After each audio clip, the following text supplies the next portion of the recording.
have you seen the Alfords advert with monkeys in? No. There's a new advert out for Alfords selling bikes and stuff. Yeah. Got some monkeys in it. It's caused an uproar. Why? People are saying it's, dressing them up in tracksuits and that is, taking the mickey out of Manchester. It's, it's not nice for the animals and that. So there's been loads of complaints about it. Will they get a free bike or something, do they, I imagine? I think they kept the tracksuits. Yeah. Shall I record that's after this now. cheeky freak of the week? No, I'm just saying we're not doing this to sort of, again, take the mickey out of the animals and stuff. These are true stories and that. But yeah, coming next, Freak of the Week. Leon, Red Morning Light on XFM 104.9. I'm Ricky Gervais, with me, Steve Merchant and little Karl Pilkington. It's getting exciting because it's a special time of the week where he gets to talk about a cheeky freak of the week. Well, just get Rockbusters out of the way, right? Because I've got to put these prizes in the post bag now because I'm shooting off. Yeah, because you've got to go early. So, I don't know how you do your job. You went to Manchester, you went to Madeira, you had a day off because your trousers were wet and you had a cold, and now you're shooting down to Cornwall, you're leaving early. How do you get your work done? And you've got one job, me and Steve have got loads of things to do. That man fast let me work. Like I said, the prize is ready and packed up. Here. No one's being affected by me shooting off early. Right? Okay. So, Rockbusters answers, got to get them out of the way a bit earlier. Right? So, here they are. First one. He's got American coins all the way down his spine. Yeah. Why would that be? Right? Initial was N. Nickelback. I got all these this week. Right. Second one, Jeremy Beadle has got arthritis. What's going on there? Stiff little fingers. SLF, stiff little fingers. Yeah. And the third one, Foxy, Shipman, and No, and a country and western singer, you said. Now, what's the initial? SD. Yeah, so, Spin Doctors, yeah, I got that. And then I said to you, why is it a country and western singer? And you said Dr. Hook. Why is it Dr. Hook? Why does that give anyone the clue Dr. Hook? A country and western singer? It's just what was in my mind. Well, there we are. There you go. So, we'll change this to Rockbusters, or what am I thinking? You could have had Dre. What's in my mind? You could have had And the Medics. Alright? Yeah. Just think it through. Who's the winner? The winner, very lucky, Sandra Cassidy of Leon C. She gets all those great prizes. You know, we've actually had people emailing in saying, this is the worst Rockbusters ever, because it was too easy, it was boring. Oh. This is just, don't shoot the messenger. Oh, Other people saying, it really has run its course. Some people genuinely agreeing with Ricky. Oh, Karl, this must hurt, mate. Stinging attacks on you. Some people just slagging you off generally, saying you whinge all the time. Looks like Steve was right when he, sort of like poo-poos your ideas. So... When he wheezed on your bonfire. Someone else, I swear to God, someone else emailed in and said, don't bother sending me the prizes, take them to a charity shop, or pawn them, give me the money, I'd rather have it. So I don't know what to say, Karl, I just wonder if it really has run its course now. Alright, well, we'll see what you come up with next week then. Let's see what you do, let's see what you come in with. Sure. Oh, yeah. 5 to 1. I'm guessing you'll be popping in with another hip-hop track full of effing and jeffing. Well, I won't bring it into you, I'll do it myself at home, because obviously that makes it easier. Obviously you can't cope. Oh, dear. Are you actually going to be here next week, or are you still going to be in Cornwall? No, you see, there again, I'll be back in time. And in the week, when I go to, Cornwall, see the Monkey World... Yeah, your 2-day pass to Monkey World. That still work. Yeah. That still work? What? What, you're going to interview some of the monkeys? Get some stories? I love that. You were going, could a monkey live without bones? And so I'm going, Karl, shut the please, just look at the monkeys and eat your ice cream. And that's work, is it? Right. Right, So, are we having Cheeky Freak of the Week? Do you want to do it? What time have you got to shoot off? Could do with shooting off sort of soonish, Okay. to be honest. This is not radio. Have you ever heard that on a radio show? Chris Tarrant going, I can't shoot off right now. I couldn't get a later train. I know! Why did you get a later train? There isn't a later train. So I couldn't get to Cornwall tonight if I had to. If I had to finish this show, I couldn't possibly get to Cornwall. Rubbish. Of course there's a later train. Oh, I've booked it now anyway. Right, well that's the point, isn't it? Yeah, you're not thought whatever. I don't think the show's lost anything. I think we've still had the, Freak of the Week's coming up now. Oh, cheeky Freak of the Week. Right, well, We've had some interesting things we've been looking at. This week, it's about the strangest couple that ever got married.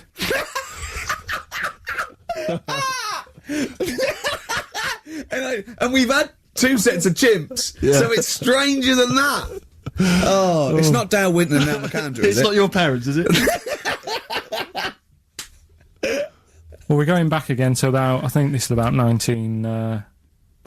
Something like I don't that. know, 1940. Yeah, whatever. Yeah, whatever. Yeah. Not important. Strangest couple, a fella, right? He had skin of a lizard. Yeah, the skin of a lizard, okay. And the woman who he Which he married... used as a condom. The woman who he married... Yeah. Airiest woman ever. Right. And that was their act. They used to tour the world, and they'd say, it's like, a couple who've met, they're having a great life. Let's get them out on stage, here they are. And they'd What do you mean out. he had a skin of a lizard, first of all? That's what it said. He had some sort of some illness. So he was called Lizard Man, and you like that because it was good description. I thought that's good. I'm here, hello, we've booked a table for 2. Who are you meeting? I'm meeting Lizard Man. Oh, he's over there.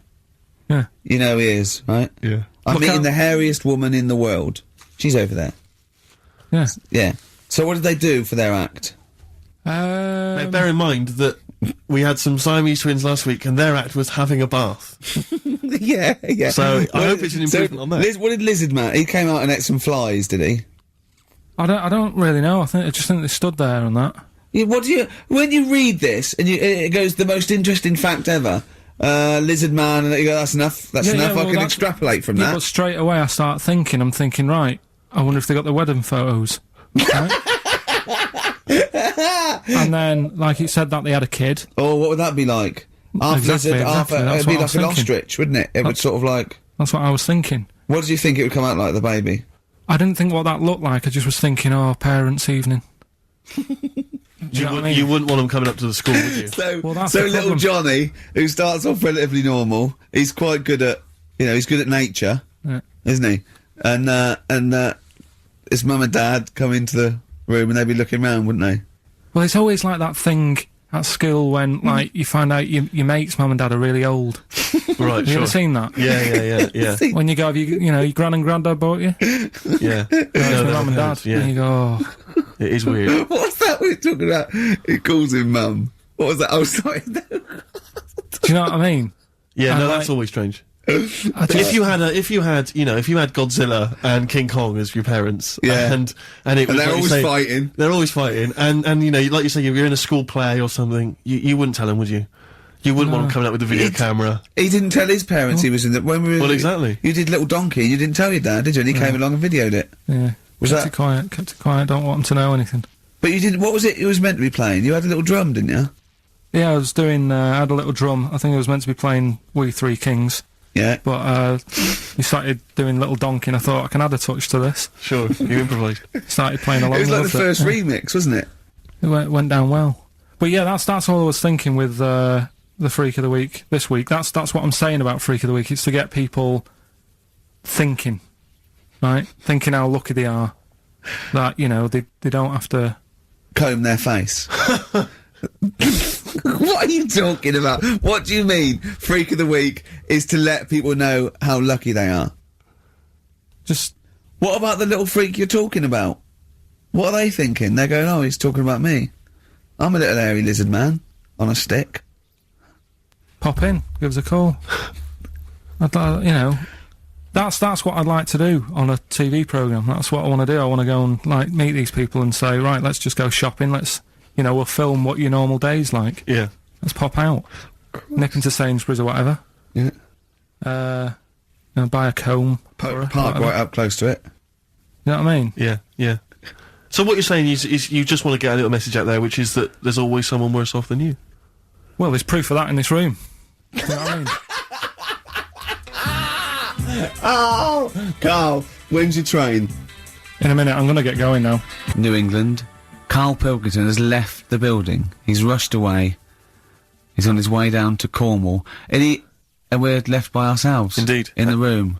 See, if we can do this... If we can press all the buttons and not make any mistakes, strictly speaking, there's no need for Karl. I don't mind if we make mistakes. Well, no, We exactly. never worried in the old days, did No, we? sure. I think Karl is gonna love Cornwall. Because I think, one, the mayor is probably an animal.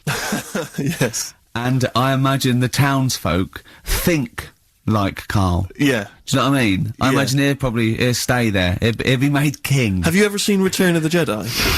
In Return of the Jedi, the Ewoks, the little furry creatures, they see C-3PO, and because he can talk and he can speak their language, they actually elevate him Oh, he's to godlike popped back. status. What are you doing here? Hooray! He's back. What are you doing? You could have stayed till the end. What are you Right, doing? what are you doing? Right. Right, well there he is. He's on his way. Yeah, Down to if Cornwall. you're listening online in Cornwall, I mean, I can't imagine that's ever going to happen.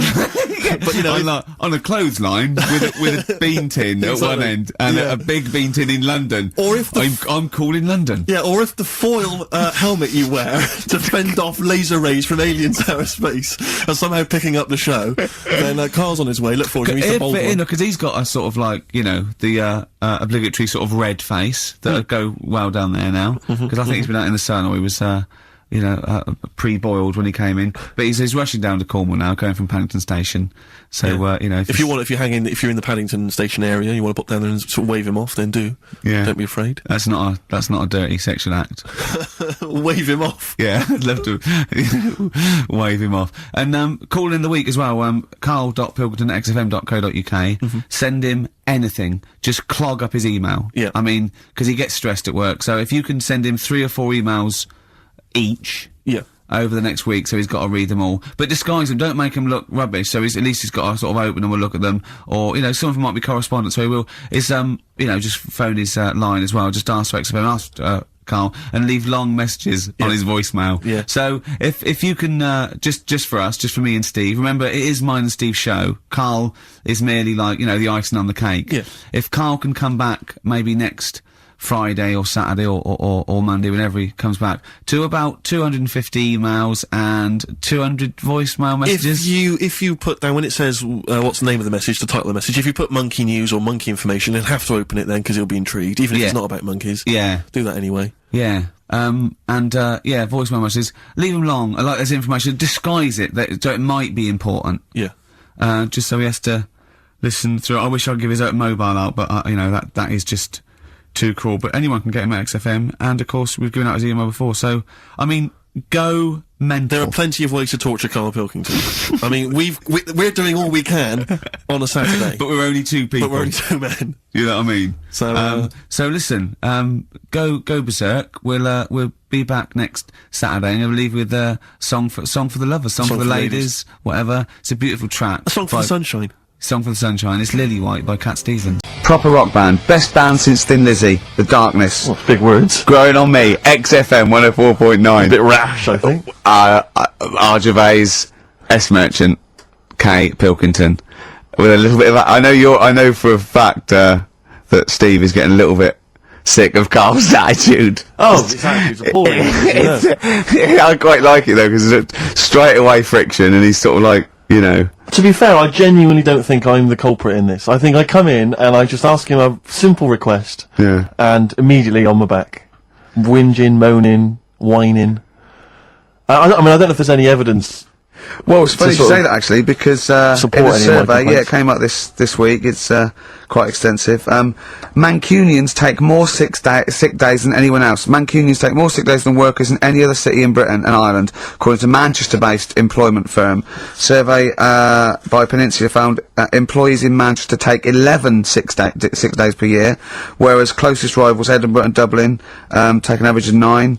Liverpool, Newcastle, Birmingham, Cardiff only 8.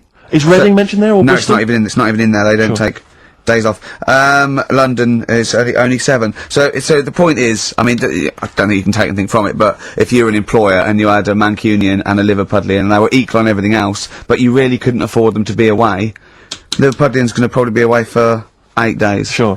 The Manc's going to be away for 11, phoning in sick. And So what can you, I mean, just well, it's the point analysing the is data there, what would you extrapolate from that? I really don't know. I mean, call in if you've got any clues, or email us in if you've got any. I don't know why I think maybe, I don't know, Mancunians I mean, I don't really know many people from Manchester. Well, I only so- know one, but I know he was off sick because he put on wet trousers and he got He got a cold, I think. Yeah, well, he just said he didn't come in for. Yeah. He left early as well once. Yeah. But I don't know. I mean, that's the survey. I don't know. I mean, it's evidence because it's statistics. So there you It's go. guaranteed evidence that's So proof. any thoughts on that, Ricky.Gervais at xfm.co.uk? I mean, oddly enough, you're from Manchester, Carl. I am, yeah, What are your funny, thoughts on that? On what? Sorry. No, on the survey. Wasn't really listening. Sure. What Mancunians take off more sick days? They call in sick. I mean, presumably spuriously. Yeah. I mean, because they've got the same body. They're biologically the same. So. So they're obviously making up their life. Yeah. Some of the days, maybe just the 3 extra they're making up. Yeah, they're moaning. Probably because we work a lot harder than the others, so we're tired, so you're sick, so you need time off. Probably. Seems unlikely. I mean, the Scousers, to be honest, take them on, let them work in your office. But you know how many computers are going to go missing? Right. That. So offensive. Is offensive. Right. This is a survey that proved you just made that up. You just carried on the myth that Liverpudlians thieved. Now that's not true. That is not true. Well, It's not. Well, some of them do. There's been no survey that you're more likely to thieve if you're from Liverpool than if you're in Manchester. So that hasn't been proven yet. So all I've got is the evidence from a survey of, I think, 3,500 people. It's proof that Mancunians take off more sick days. XFM 104.9. This is April Come She Will by Simon and Garfunkel. April Come She Will. A lovely love song there. The X-List was all about sort of like sexy songs because of death of Barry White, of course. And Carl and Steve having a little argument. Steve said, well, there are such thing as sexy songs, of course. Carl said, I can't understand it. How can something be sexy? How can you woo them with a song? Steve went, well, you don't woo them with it, you just put it on the background. Carl said, stick the telly on. Stick the telly on. I love that. You don't believe there's any such thing as a sexy song, is that right? I don't think it can get you in the mood. You know what I mean? Right. You're either in with a chance or you're not. I don't think it matters what song you put on. Well, I don't think it ups your chances. I don't think if It does. If you put Channel 5 on a Friday night, right, see a little bit of that action, gets anyone going. And it's worked for me, and that's all. What's that's on when pets go mad? No, you know, like, I don't know the titles of them, I don't look at the titles, but... What, that show with Chris Moyles? Do you mean the kind of erotic thrillers? Yeah, put one of them on, that gets you going a bit. I might be tired and that, but... What does the woman go, oh, that's an idea. Hey, that's an idea. They're normally called something like illegal briefs, and they're normally about some kind of female solicitor who's defending a guy who may or may not be a killer, but maybe in a former life they were lovers. It's always some nonsense like that, and presumably there's normally some gruesome murders. So how is that getting you in the mood? It's plot development. Yeah, it's the narrative. I love narrative. Yeah, I'll tell you what, that's a lovely twist. I've got the horn. Yeah.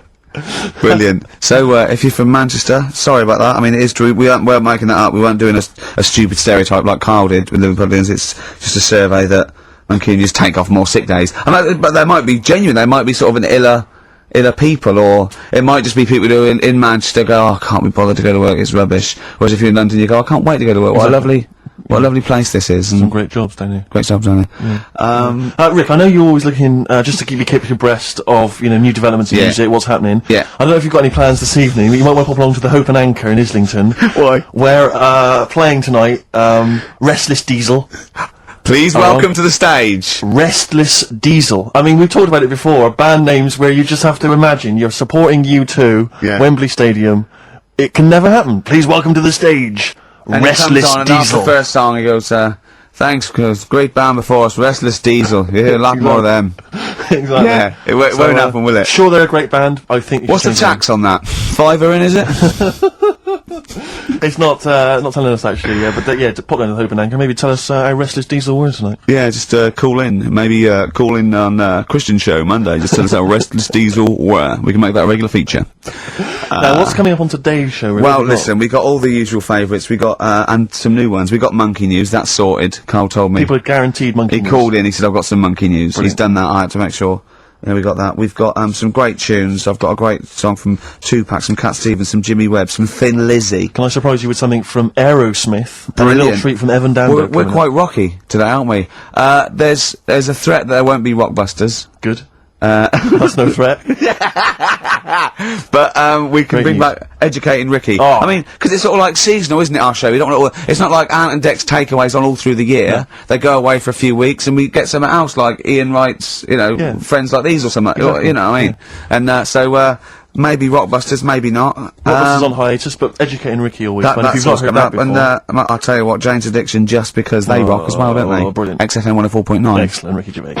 Jane's Addiction, just because on XFM 104.9, broadcasting from London, where people prefer to only be off sick when they actually are ill. Sure. Yeah, I don't think I've ever taken a day off sick. Except when I had that terrible tonsillitis. Is that when you went home, stayed with your mum and dad? Yeah. Why is that a problem? Where's back to health? No, I'm not saying it's a Where's problem. back to health? Yeah, I've got a loving family. So sue me. What do you make of The antagonism and piss taking is just like, oh god, 3 blokes in a pub. There's people listening. I can't Are there? Carl, what do you make of London? Because you often say you'd much rather be up north. Well, he wouldn't, or he'd go. Well, this is what he constantly says. You've chosen to live here, you've lived here for years, you've got a flat here. No. No. I chose to come here because I was offered a job that was good money. Yeah. I wouldn't have come here if there was no job. So you prefer to be somewhere where there's a good job, so you've chosen to live here. I don't like being here, though. Well, no, but you can leave. To what? Well, exactly! So you've chosen to stay somewhere that's better for you. It's not better for me. Well- It's making me ill. I'm not sleeping. Well, you say you're ill, I think you call in ill, but I don't think you are. But I mean, Are there any stats to prove that? well, yeah, because, you know, of the 11 days that he calls in sick, I reckon probably 7 of them are genuine. I'd love it if I dropped down dead tonight. Honestly, I'd love it. If you drop down dead tonight, you know it. Why are you sleeping? What, you're feeling ill now, are you? That's funny, you weren't feeling ill earlier, but you read that, and you're suddenly ill. I'm run down. Well, you should take a holiday. Oh yeah, you just had about 8 in the last 6 months. Oh, God! Why are you run down? Why are you run down? Yeah, what have you done? You sit in a little air-conditioned office. I haven't got time to tell you. Here's something I've learnt, remember? Go Going on. back to, like, show 4 or whatever. Go on. What is it? The flea can jump over the London Eye. No! No, it can jump the equivalent of if it was a 6-foot man. It can jump about 6 inches high. A flea cannot jump over the London Eye. Yes, it can. Yeah, it can. And Tell your kids that. God. Oh, remember. Oh, a flea can jump over the London Eye. And an ant can lift 3 Volvos. But you're talking about fitness people and that. Remember Go when on. we were in the pub, right? Yeah. And your mate Johnny was in there. Yeah. I think it was. Yeah. And he was talking about that guy who got done, right? Because he entered a wheelchair race. Yeah. And and there was nothing wrong with him. His legs were all right. Yeah. Now, he got done because he shouldn't have been involved in it. Yeah. But don't you think that really he's really good for doing that? Because he's not normally in a wheelchair. Sure. So he's not used to how they move about. Yeah. His arms aren't as strong as the other fellas who are always in the wheelchair. Sure. He had his mate pushing him. That was the Surely- problem. Yeah, it was motorised. I'd give him a gold plus.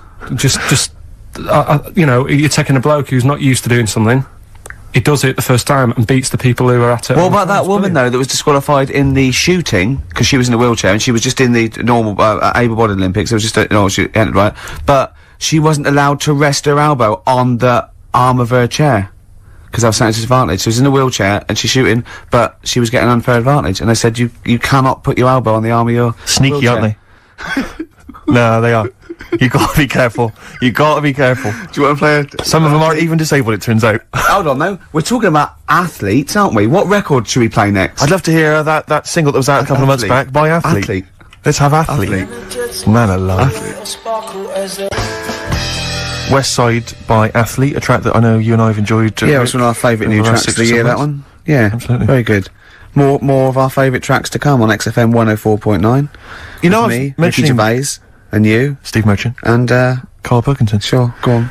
You know, I was mentioning Shoot. the high jump. That Yeah. high jump. Do you know the reason I didn't get the gold? It's faintly embarrassing because the guy it was just neck and neck, me and another guy. In fact, he was slightly shorter than I was, and I was using the traditional Fosby flop. Is it the Fosby flop? Fosby flop. And he was using a method which I can only describe as the Superman, where he was running at the bar and diving headfirst over it. I've never seen this technique before. It's illegal, that's Absolutely why. incredible. Is it not Yeah. allowed? The Fosby only works because his shoulder and that are going over before his head. Right. That's they got around the rule. You weren't allowed to dive over because it was too Obviously, easy. no one monitoring that. Yeah, no, Just the no. games teachers having a quick fag. Yeah. What was his name again? Yeah. The fag. I think his name was Mr. Woodbine. But he, anyway, so he's using this method, right? And it gets neck and neck, and I don't know how many chances you get to knock down the bar. But anyway, it got to the point where basically I had to get over the bar, or I was going to come second. Sure. And I decided at that point to use his method. Because he'd seemed to be doing so well with it, I thought, well, I'll try that then. That looks easy. Oh, dear. And ran at the bar, launched, didn't actually get my feet off the ground, just hit the bar like I was someone finishing a race, you know. Did you have... It's so pathetic, just clattered everywhere. I just want to get this picture of you at the age of, what, 15, 16? Yeah. 6'5" already, probably? Yeah, probably, yeah. Probably, what, about 9 stone? Exactly. Yeah. Did you have your glasses on? Of course I did. You must have looked pretty And probably, sexy. Probably a small bum fluff tash. Yeah. As well. That must have been good. Was it good true looking. once, when you were about 16, you decided to wear a dicky bow to school? Yeah. That must have been great. That was during my PG Woodhouse phase. He's not. Yeah. You thought you'd be a hit with the ladies if you were more sophisticated. Well, not only that, I thought it'd make me kind of kooky and eccentric. Yeah. Like I wasn't already. 6'7", goggle-eyed. Yeah. Like they're not already thinking there goes a weirdo. Oh, he's a weirdo with a bow tie. Yeah. Brilliant. Does it spin round, mate? Yeah, what a Because you're catch. getting me hot. Exactly. Oh, dear. Yeah, I wore that for about 6 months, and it was in school colours because we had to wear a tie at school. But this was a bow tie. I mean, now I don't. Oh man, I can't believe it. I don't know what I was Carl, thinking. when you were a little Pilkington, right? What was, if you had hair, what would it be like? What do you mean? Well, you obviously had hair then back then. What was the style? It was like sort of. I had quite sort of fine, sort of straight hair. Yeah. Right. Hairdresser once said to me, "You've got hair of a Chinaman." He was a wise man, wasn't he? What do you think that meant then? Oh. He just said he just said you got the same hair as a Chinese man has. Very straight, quite fine. Why is he telling you? I just imagine this pal going, the Arsenal did well, didn't it, sir? Should I have something on that? You got that you have the hair of a Chinaman. I'm sorry, nothing. You're not the spy. No, I'm not. Thank you. Good night. Oh, You're not my contact. yeah, lovely. You have the feet of a fish. I'm sorry, nothing. It's not you. Okay, next. You have the hair of a Chinaman. It was one of those barbers. It was a cheap one, just on a railway bridge. I don't believe that. Go on. On a railway bridge. That's why it was cheap. It was very low rent, so he could charge. That wasn't the 50p. barber. That was a man with some scissors. Yeah. Did you go? Oh, I have to move you there, sir. Wow. Okay, back in the chair, sir. I imagine them on one of those things you always see in old films where you've got You to have to press pump it up on and that down, thing yeah, so it like a travels along the seesaw. track. Yeah, It wasn't as good as that. It was just a normal chair, little wooden hut, and he did have to stop when a train came past because it used to. Well, because he had to change the signal. just making a few extra Yeah, bucks. exactly. Yeah. Oh, I love That's that. Manchester for you. Oh God. I always oh, it remember wasn't him. Bernard Cribbins, was it? I always remember him saying, "Do you want your hair washing?" And I said, "Is it free? You know, does it come with it?" And he said, "Yeah." So I said, "Oh, go on then." He said, "Hang on now, I'll just have to wash these mugs up." He had like a sink full of mugs. Oh So I'll just God. take these out and then I can wash your head. Oh no. And that's why. Why did you go to this man? It was cheap. It was How like much was it? About £2. And when was this? God. At 88, 89. All right. Yeah. So what happened to your Chinese hair? When did it start coming out? You have the hair of a bald Chinaman now, Yeah. don't you? You've got the hair of a Chinaman in a box now. I used to just work a lot of hours, and I think, That's what made it fall out. yeah, of course. No, it's not. It's genetic. You can't It's stop not it. no. genetic. Of course it is. Your dad old? No, it's got more hair than me now, I think. Is your mum? Kojak's got more hair than you, Carl. Anyway, Don't have a go at Carl's hair. That's a bit harsh. Oh, look at his little what face. did it say before in that book about going bald? It said it had a little tip, didn't it? We'll go over them later. It says if you're going thin, doesn't it say cut your hair short and something like So that? it makes you look thicker. Yeah. Oh yeah, we got people who are offering Karl lots of. We're coming up to that. In Yeah, a few, we'll go through that. minutes So obviously we to win that BAFTA bag. Shall I remind people what the competition was? Yeah. Last week we were giving away this bag that we got signed by various celebrities at the BAFTAs, and we asked you to email or write in with your suggestions as to what you have that you could swap for the bag, and it has to be something that will enhance Karl's life. We've had quite a lot of suggestions. I'll go through those a bit later, but they're some of them are quite eccentric. Meanwhile, I'm going to play one of my favourite songs off one of my favourite albums. I look forward to hearing it. It's Radiohead, it's the Bends, and this is Black Star. Go for it.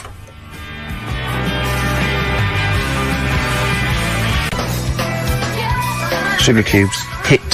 Yeah, on XFM 104.9. Our last show till August. Absolutely. Sorry about that, we'll miss it. We can't avoid it really, we've got to go away and do some filming. And, they're only going to miss you anyway, Karl. They can do without us now. Zoe Ball's on. Yeah, Zoe Ball. And who else is after her? She's not doing the whole run, is she? Yeah, I think so. Is she doing the whole 3 months, is she? Yeah. Tell her not to get too comfortable. Alright. Right? Don't let her feet, and don't let Big Boy Slim come in with her, because he mixes up the records, doesn't he? And ruins them. Yeah. Hey, talking of DJing, Go on. you know I did that storming set the other night Well, yeah. for XFM. Yeah, sure, yeah. Go on. This was down at a little club, in case you weren't aware of it. Yeah. Anyway, I went to the Sony's the other night. Yeah. Karl Pilkington sidles up to me, slips me an envelope. Go on. Oh, 200 big ones in there. Did he get paid cash for that? Yeah. £200. Taxman won't know about that. Cash in hand. No, the tax won't know, because, I mean, obviously no one who ever works in tax is listening to local radio. Oh. Yeah. Well, so... No, the taxman will know about it. Yeah. Because I'll declare it. I would. Put it, yeah, it's going straight down. I'll do it when I get home. Do it when I get in later on. And don't write off rubbish that you buy anyway, like, you know. No, Yeah. I won't. No. I'll do it all above board officially. Fill it all in correctly. And so I'll send it now, I'll send it tomorrow so that you get it early. So it's not too busy for you, sir. Oh, never mind. Oh, yeah. Also, did you see, Liquid News last night? No. What is Liquid News? I don't really watch It's the Liquid thing News. on, Choice, right? And it's, sort of celebrity news, yeah? And, Julian Clary, was on, and, they were talking about the Sony Awards the night before, which we went to, and they said, something like, a relatively unknown had won the entertainment award that we were up for, and Christian and Chris Moyles and Jonathan Ross said that, beating off bigger people. Not he was beating off bigger people. They weren't suggesting he was... Was Julian Clary beating off with that? Yeah. And it said, so, the people who didn't win resorted to silliness. And it cut, right? I don't know where the camera was. It must have been miles away, because it wasn't us. Cut to me making a little hat for you out of a Budweiser box, a little Dalek thing, and then forcing it on your head, and you sort of struggling. Do you remember that? I do remember it. Yeah. But they were... They're always Well, watching. they were filming us. They were filming it, yeah. Scary. So, yeah. That's really scary, because some of the things we were doing... Because I was tying scarves round your head, wasn't I? We were touching Karl in an intimate way. We were gaying him up. Gaying him weren't we, up to make quite him a lot. feel all uncomfortable and everything. Because he doesn't like that sort of thing, do you? Can't stand it. We're going to be giving you a cuddle about 5 to 3, seriously. We are going to... On the way out. And I've got roaming hands. Yeah. Do you know them girls who came up from the radio academy and sort of said, "Oh, so you're Karl then?" Right, Yeah. yeah. A couple of fans went up to Karl. Just on the way out, I said to him again, I said, "Look, I'm not gay." Because they were convinced I was. That's because if you remember a couple of weeks ago, we teased Karl that he had to go as Steve's partner to the BAFTAs, and they really meant partners. You know, after the show, when he was walking home, he was going to go buy his suit, I actually said, they will ask you. He went, well, what if they say, and as we walk in, Steve Merchant and his boyfriend Karl, well, they won't say that as you walk in, they might overdub it on the television, so he's going, well, what about my mates in Manchester? And he said, I'm not going. The risk of someone in Manchester thinking that he was going out with you, mind you, it was probably All right, going, calm wow, down, if he was Rick, going I see where you're going with that. if you were going to be gay, you wouldn't choose Steve, would you? No. Who would you choose if you were gay? If you could go out with any bloke, who would Who would it it be? be? That's a good one. Yeah. That's a good one. He's thought about it before. Go on. No, No, of course not. No, who would it be? If, you know, if you were gay, what bloke would you go out with? God, probably, Jonathan Ross is alright. You gay? You fancy Jonathan Ross, you Bender? Oh, Bender! Rossi! Oh, you've got his number, haven't you? We should get contact. Love you, Jonathan, you! Jonathan, I love love your film show. You're so funny and handsome and well dressed.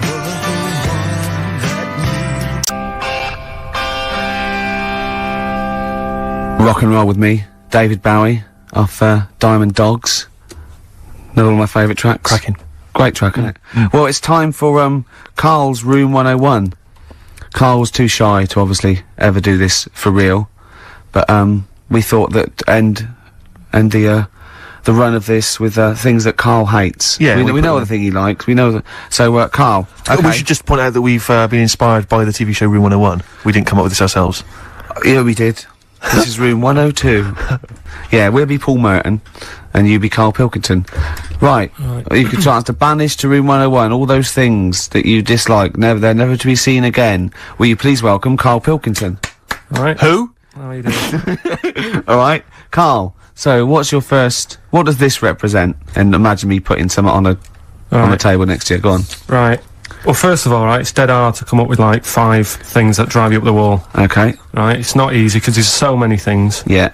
But it's just like, you know, picking 5. It's like someone saying pick your 5 favourite records or 5 favourite films. Yeah. Sure. It's hard. So. You know, in Desert Island Discs, where you always get the complete works of Shakespeare in the Bible. Yeah. I think you should include Ricky Gervais. I think you should always be there already in Room 101. They don't have to nominate you. You always go in. Go on then. So don't bother putting him in. Don't bother putting Ricky in, Karl. He's already there. I'm already there, waiting. Yeah. Go on then. Right. Yeah. First of all, right, I thought of like things that we've done in the past. Sure. And like quotes and that you were talking about. Yeah. That quote that people say that you know, money doesn't make you happy. Yeah. Right. We're just rattling through some here. Yeah. That annoys me. What? Well, the quote, money doesn't make you happy? Yeah, because Why? it does. It clearly does. Right. Without it, life's pretty dull, isn't it? Yeah. Good. Right, so, okay. so that's like a little short thing, and you know, then that sort of makes you think about people with money. There was a programme on in the week, I don't know if you saw it, Steve, the one Posh Loaded. That was brilliant, wasn't it? That was a great show. So annoying. Oh, yeah. There was a girl on there, right, who's from a rich family and that, and you know, it's not her fault she's from a rich family. No. It's like how posh people annoy people. That doesn't annoy me, because the way I sound is because of where I'm brought up and that. Yeah. And at the end of the day, if you sound posh, you sound posh. It's, you know, it doesn't change you as a person or whatever. Yeah, it's quite But this girl, right, did you see it, Steve? I did. You didn't see it, I did you, didn't, Ricky, no. right? This girl goes shopping. She buys like 4 t-shirts and a crappy little handbag. Yeah. Spends about 1,300 quid. And she's just wasting it going, you know, the woman's saying, oh, you'll love these, you know, they're really in fashion. She said, oh, whatever, I'll probably only wear them once anyway. And it's just, that sort of thing annoys me. Yeah. You know, people with money, you know, who have grafted for it are good. But like, you know, people who just get money given to them from the rich parents trying to make the world. There was another point, right, where she's in a shoe shop, right, and she's like got these big boots and stuff. But part of the problem is, right, she's quite odd looking and that, right, but she's got a lot of money, so she makes herself look half decent. Yeah. Problem is, she's got fat ankles. He's got what? Fat ankles. Right. And they drive her up the wall because no matter, I mean, it's one of them things, isn't it? It's almost like God has gone, yeah, you can have all the toffees and stuff you want. You can have, like, your nice t-shirts, but at the end of the day, love, you're stuck with these ankles, and you can see these... I love the idea of God saying, right, you can have all the toffees you want. Yeah. And you have nice handbags and that, but you're stuck with these ankles. Oh, God. And I really wanted to get a job in that shoe shop where she was going in, blowing her dad's money, and she was calling up her dad saying, oh, Daddy, is it all right if, you know, I'm just out shopping, I've just bought some shoes that have cost like $1,000, and I really wanted a job in that shoe shop, just so I could sit there, and when she comes in, you go, oh, hello, love, whatever her name is, lovely to see you here again, got some lovely new shoes in, look at these nice new boots, everyone's wearing them, Victoria Beckham, and, you know, all the it girls are wearing them, yeah, try them on. Oh, you can't, because your ankles are so fat, you can't get into these. Never mind, here's some boots. She really annoyed me, and I'm not a nasty person. You're but not. She brought it out of me. Oh, I'm worried, though, this idea of you getting a job in a shoe shop, I'm not know. sure you're qualified. I like all that's way round it. That Yeah. some people go, oh, I'd like her to lose all her money or something. He'd like to actually bother go through getting the job in the shop. Yeah. And then just wait in there. You'd be too busy mucking around outside like, on some kind of trolley stuck in a little lake. Yeah. But interestingly, in that show, I was watching that show, and at one point, you mentioned that her fat heels or her fat ankles. Yeah. She said, I'd like to have various changes to my body. I know, plastic surgery. I'd like to do this to my face and da-da-da-da. And her mum's there, and her mum's going, no, don't be so, no, you're my daughter, you're beautiful, da-da-da-da. No, you shouldn't, I'm not going to let you have those, da-da-da. She went, I'd love to have an operation on my fat ankles. Her mum went, yeah, I do agree with that. What kind of a mother does that? Oh, how bad can fat ankles be? I know. What were these ankles like? Well, tell us, Rick, you must know. No, do you know what I mean, though? Like, if you said to a little kid, say a 4-year-old kid, draw a person, they'd draw her legs. Do you know where there's no sort of thin bit, and then it comes out a bit for your knees? Oh, yeah, and they're they're just ankles. It was just like 2 logs. People go and say, I like your new flares. What do you mean flares? They're leggings. Cheeky.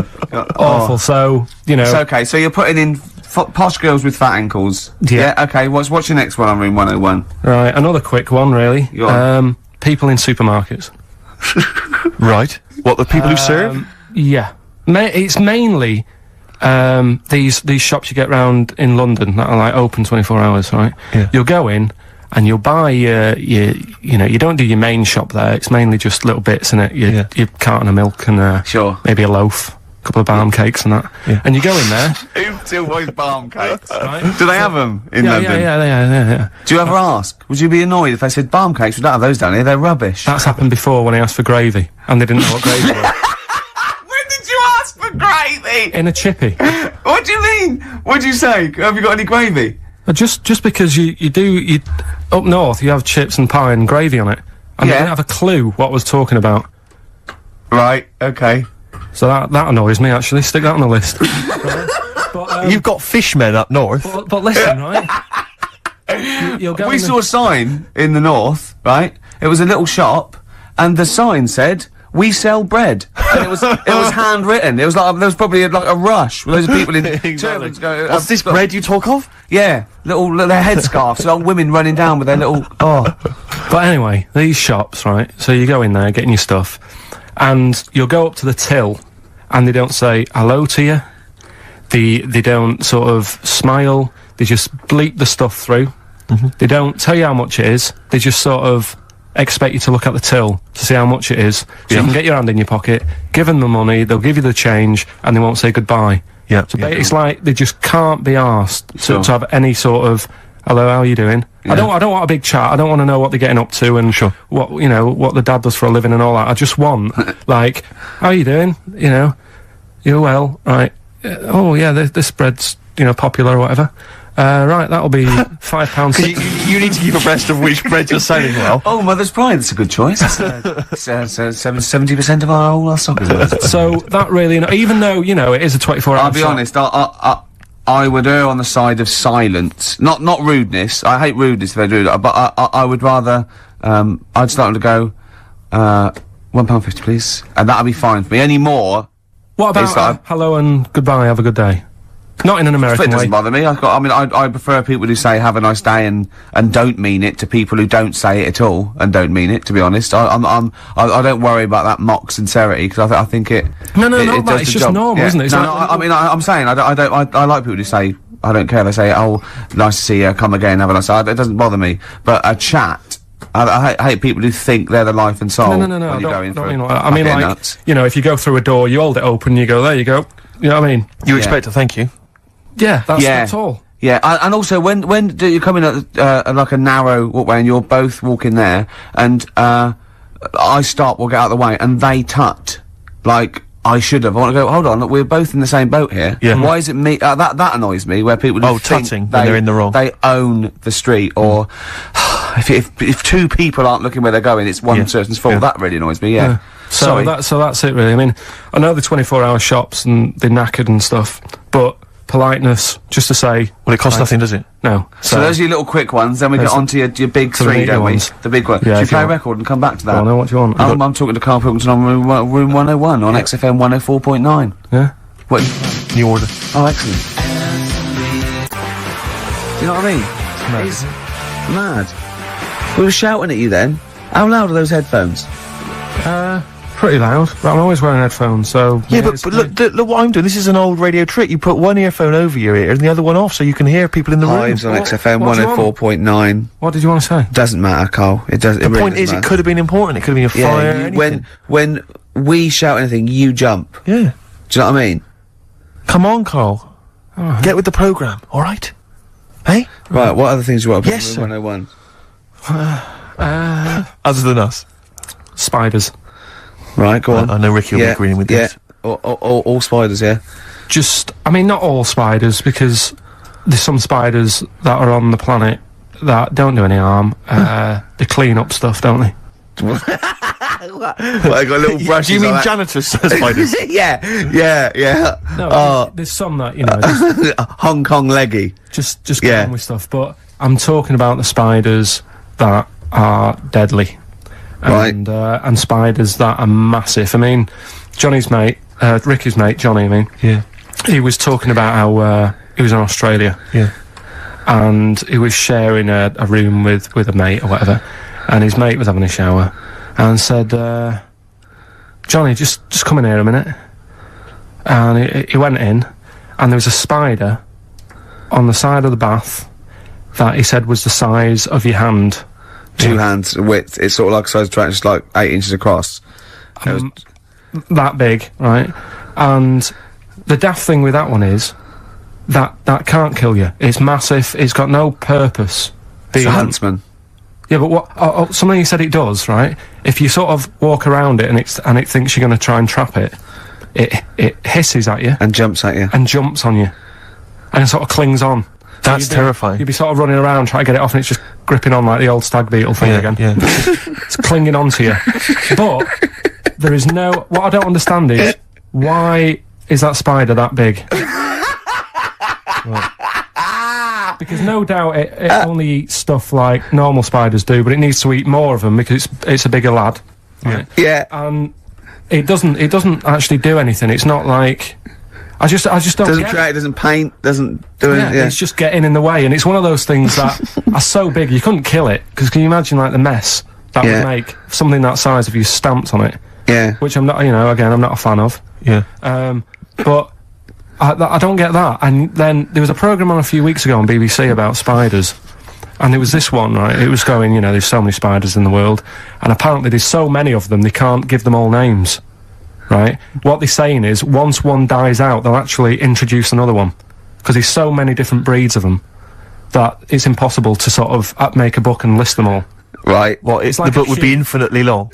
Yeah. It's like a queue. They They're say, not right, trying to name it individually, are they? No. That's their problem. No, Yeah, seriously. yeah. Peter. Just This keep is it down to the Ziggy. species. Go on. This is true, this. Go on then, yeah. So they'll sort of go give us a spider, the Black Widow, right? Black Widow, they've all died, so who's next? And they'll say, here's a redback. Yeah. And that's how they introduce them. So this programme was going on about this. Right? No, they do it. Okay. Your point Okay, being. alright. Right, so anyway, there's this little one, right, in Australia, and it shows you some kids being dead happy and playing around in the sun, loving it, you know, all healthy and that, and, you know, love being in the sun. They're playing around the pool, and, you know, there's a couple of them there playing swing ball and that, dead happy, not a care in the world. And, like, the one of them goes, oh, I'll go swimming, because I've been playing swing ball for an hour, got a bit of a sweat. Sure. Go for a little breaststroke or whatever. And they get in the pool, and they can't wait to have a swim about. And then it pans to the bottom of the pool, Yeah. and there's this little spider just sat there dead still, right? Sat at the bottom of the pool holding its breath. Holding its breath. Okay. Cheeks going up red, eyes bulging. yeah. Oh, 8 pairs of goggles on. One goes by with a snorkel. You should have thought of this. 4 pairs of flippers. Yeah. Oh, It's sat there in the deep end, right? And then it pans back to the kids having a good time, chucking a ball to each other. I can see what's going to happen here. And it pans back. It's not going to join in the game, is it? no.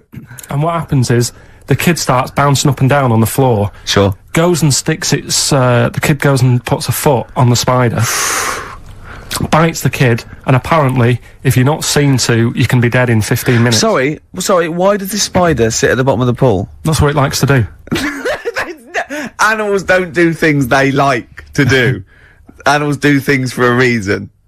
Waiting for a kid to come along. So It doesn't make any sense. It doesn't make any sense. Well, that's what It's it not. does. It's not. It doesn't go out to murder kids. That's not. That's not what it does. No, there must be a reason.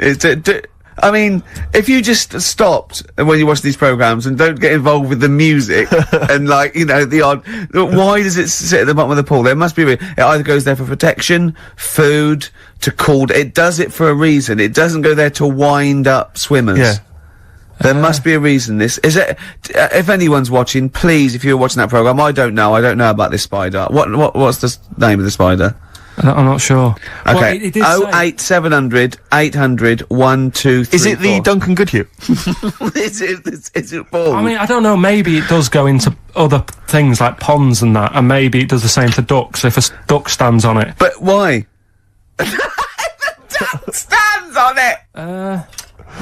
Oh, I love your brain. Probably because eventually, you know, a kid can get, like, saved if it's seen to in 15 minutes, but a duck is just going to, like, wander around and go, God, I don't feel well and what have you. What good is that to the spider? Because... No, I'm saying it might kill it if it might protect itself, but it must be in the pond for a reason in the first place, or the swimming pool. It must be down there for a reason. It must have another agenda, evolutionary wise. It can't just do it. Could it be in training for the Olympics? Unless it is just cooling. Like those, because on one of the other programmes that's a bit mental, Oh yeah, that one, yeah. The one with the lizards. Did I tell you Well, that? let's not get into lizards. This could take... Okay, no, go on quickly. No, this is a good one. It was a programme, BBC programme again, on how insects and animals help each other out. Yeah. Right? They were saying how, you know, you might think they're an insect, but they think like humans do, Yeah. and they all help each other out, right? And there was this lizard that is running about in the desert, right? And it's going, God, it's roasting. And what it does, it makes a little hole in the sand, and it goes under the ground and it cools down, right? Yeah. And then you see one of the locals, I think it was in Egypt or something, and the Egypt bloke comes walking along. Egypt bloke. And Is he walking like an Egypt bloke? Walk like an Egypt bloke. and what he does, right, he's looking out for these holes in the ground. Sure. And he sticks his hand in, Yeah. and Why does he want the lizard? he makes shoes and stuff out of it, Okay. right? And you see him Cobblers. walking around, and he's got about 12 of these things in a basket on his back, and they're Yeah. all looking really fed up. Well, yeah. And it's dead hot, and they can't be bothered trying to escape, and they look really fed up. And this bloke's laughing, you know, he's collecting loads. I love how he watches this, like, because they sort of editorialise it and make it into, like, some Exactly. sort of, like, evil play. Yeah, yeah. No. But then it was saying how this deadly scorpion that man is scared of is mates with the lizard. And the reason is that the scorpion goes into the hole, right? It can't dig its own hole because its arms are that big and it's awkward for it to dig a proper hole. Sure. So what it does, it goes into the little den that the lizard's made, right? And whilst the lizard's having a kip, the scorpion says, "Tell you what, I'll do you a deal. You have a kip, I'll walk up and down this hole here and sort of scare away any people." So the lizard's like, "Yeah, all right then, fair enough." Because the scorpion wants a little hole to keep out the sun. The lizard wants a kip. They've done themselves a little deal. The Egyptian bloke comes walking along, sticks his hand in the hole. Yeah. He thinks he's just going to get a lizard. Scorpion stings him. He runs off, drops the basket. All the lizards go running off. I love the fact that that is what always happens. Yeah. They filmed that just by chance, and that's what always happens. I like the fact that the Egyptian bloke has done this every day. He does it. He goes, "Well, okay, I've got all these lizards. I'll just go to this hole again. Yeah. Because I haven't got that lizard yet. Yeah. This will be fine." No, I it's- I just think. And you know, when the lizard and the scorpion make that deal, and he says you have a kip, Yeah. and the other one does it, do they talk in Egypt or? I mean, they talk how Egypt do they bloke? how do they They discuss? talk Egypt bloke or this? English bloke? What language do they use, Carl? No, it's the international language of love. But spiders is what you're putting in Room 101. Spiders. Let's go back to that. That's what- Spiders. So spiders So that. basically, spiders that have got the poison to kill a man. Because Rick, I know, because Okay. but Rick, I know what you're. about the ones that are just too big for their own good? Those I are the- don't understand that either. But Rick, you're scared of all spiders, aren't you? Or even Yeah. the little tiny ones you I find. don't in the like garden. any spiders. Yeah. Is your husband afraid of them as well? Or? Oh We're dear. playing here. What are we playing here? Oh, this is Cat Stevens. Silent Sunlight. It's beautiful off Catch Bullet 4 at its peak in the 70s. Oh, Cat Stevens, Silent Sunlight. Carl just had a funny phone call, didn't you? From someone who's telling you all about the Little Brown, it's called, is it? Little Brown, yeah. That's the name of the spider that sits in the bottom of the pool. He said it doesn't hold its breath. It's got an air bubble.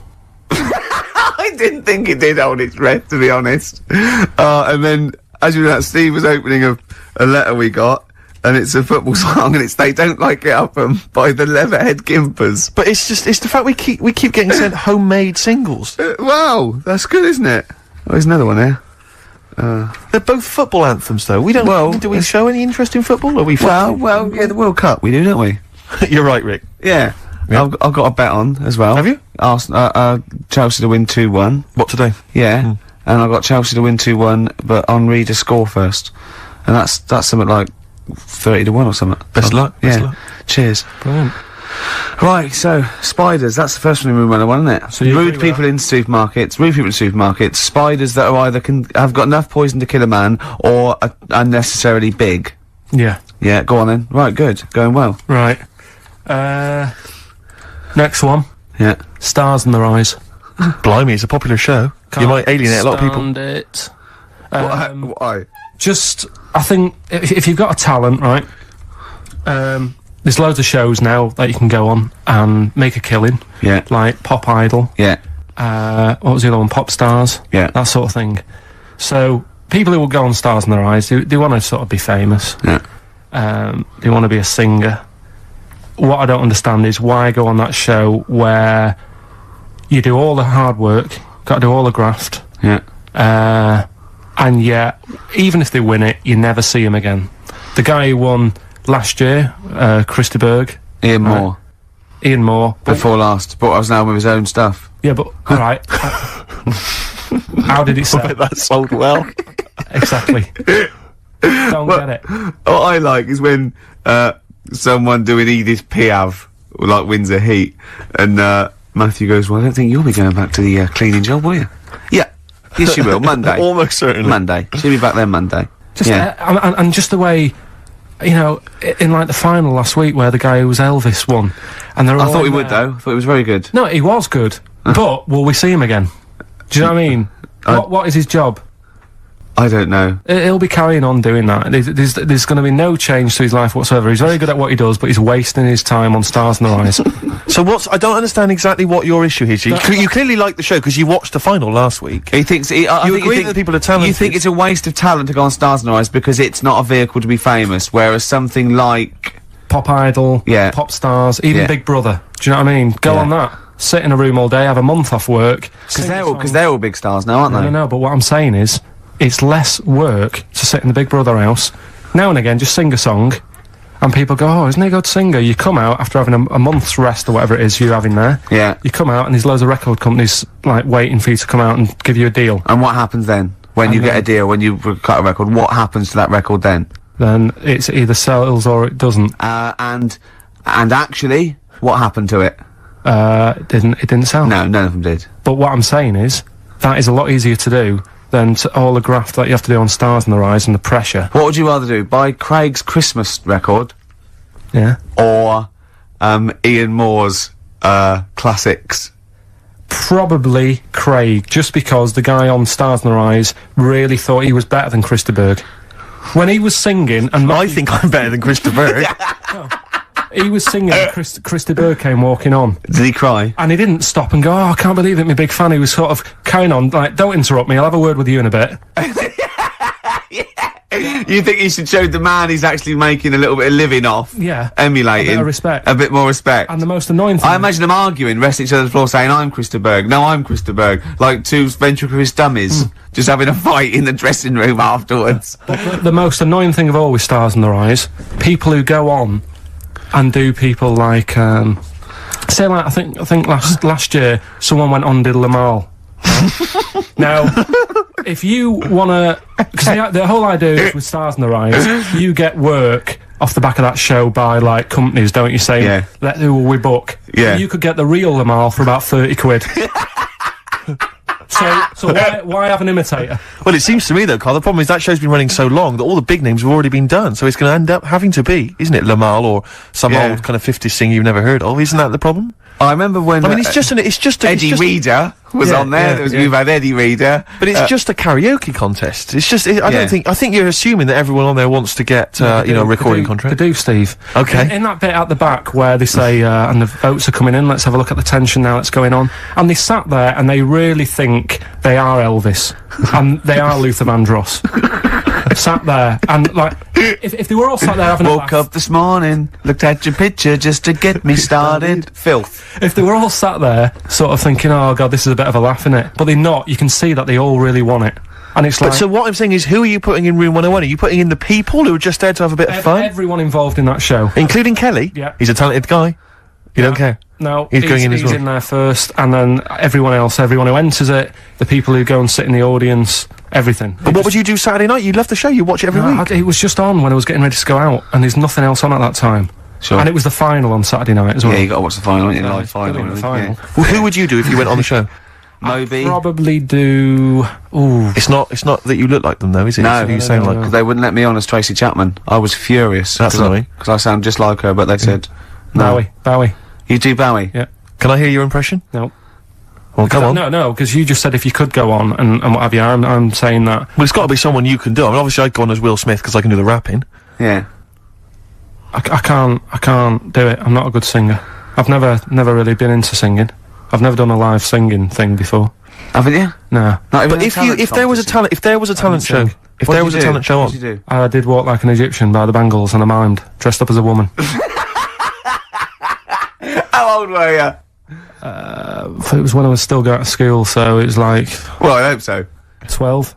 And why did you do that? What did you mime to, and why were you dressed as a woman? Where's the logic in this, is what I'm saying, Carl? What sort of act was this? I think I was meant to get hold of some, like, Egyptian outfit. Couldn't. So I looked in my mum's wardrobe, and I had a dress. Dress in a fez, carrying some lizards, that'd do it, wouldn't it? I had some boots and a wig on. And how did you dance? Look, he looks confused. He's confused by his own act. He's suddenly confused. The best bit was it was like a proper talent show. Do you know where you cover it all? Yeah. So I did like the dancing and the miming, and then I also did a bit of magic, right? Where I had like a cloth, right? And I had it over my hand like that, and the crowd were like, oh god, what's he gonna do?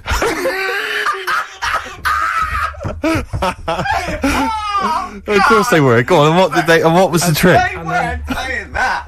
And the crowd going, oh, what's the great... That's one chorus. Ooh, what's he gonna do? Oh, what's the great Pilkington gonna do? So what I did was, I was stood there teasing them, and teasing the audience. Yeah. Yeah. And I pulled I said, I'm gonna make a bird appear before your very eyes. Okay. And I pulled the tea towel off, and I just had hold of an egg. And I said, oh, it isn't born yet. They loved it. He's so proud of that! Look at his face! Did you come up with that yourself? Yeah. Did you have any help at all? No. So you did Walk Like an Egyptian and Dress as a Woman, then you did the egg trick. And then I was also playing like a janitor. Because when the next person was singing, I'd come on and all the electric went off. And I came on going, oh god, has anyone got 50p for the meter? Oh, you're quite a little showman, weren't you? And then, like, you know, did you win? Chucked us some money. Yeah. And, are you sure you weren't actually employed as the janitor? No, did you win?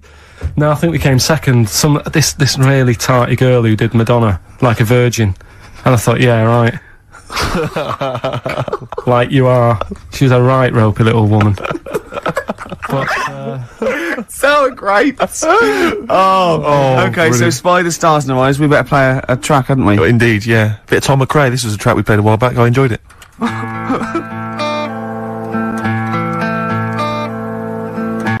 Tom McRae, End of the World News. Yeah, I love that one. I hope you're enjoying the music. We're loving it, aren't we? Indeed. Still to come, we've got another entry to Room 101, Carl's final entry, and then that giveaway, the famous giveaway with Enhance Carl's Life. Can I have some adverts though first, Carl? Because I'm getting a bit fed up with adverts for a little while.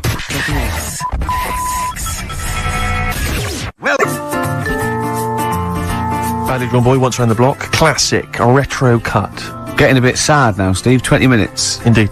I've got so much to say. I've got so much to leave people with about Karl, all the things he's done. Looking back, Karl, do you remember when I put up the waste paper bin on your head? Classic. Classic time, yeah. Yeah, do you remember that? What did I do to you today? Well, you tried to bring the same memories flooding back to me by putting the same grotty bin on my head. But the annoying thing was, last time I did it was quite a new bin. Yeah. Did it today, it's rank, all sorts of stuff on What it. else did I do when I saw you go around the corner down there? Go on. I went to get the paperwork and that you need to produce the show. Yeah. And, came round the corner. Ricky was sort of hiding. And I was concentrating, reading stuff. And he goes... I don't imagine it was as soft and gentle as that. I imagine it was more like... Exactly. Like that. And I tell you what, I nearly exploded because he sort of hopped on one leg, right? And he sort of, I don't know why I'm doing this, but he sort of was walking out and on, we're looking down, and I went, and he hopped like that, and his weight was... Rest assured, listeners, that if you were here, it's not any funnier than it is if you were listening at home. It's only amusing to Ricky. It makes you feel really refreshed.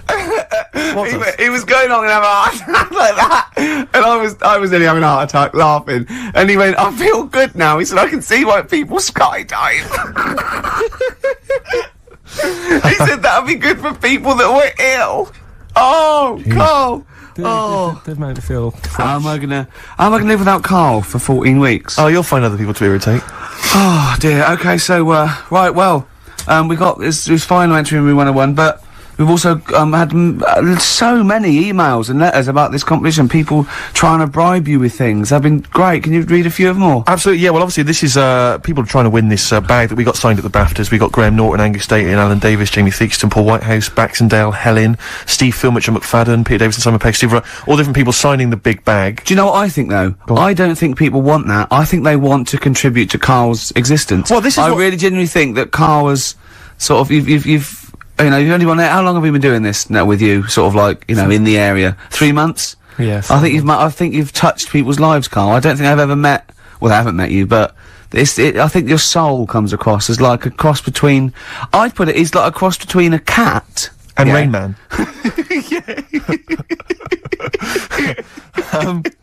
But we've had quite a few which are which obviously want to kind of further your education. Obviously, when we're off air, this is something we're worried that's just going to dry up, you know. And we've tried hard to educate you. So lots of books, lots of people suggesting books. The Giant Book of Mysteries, and I mean, if you chose this one, Karl, it tells you how 3,000 Japanese soldiers literally vanished overnight.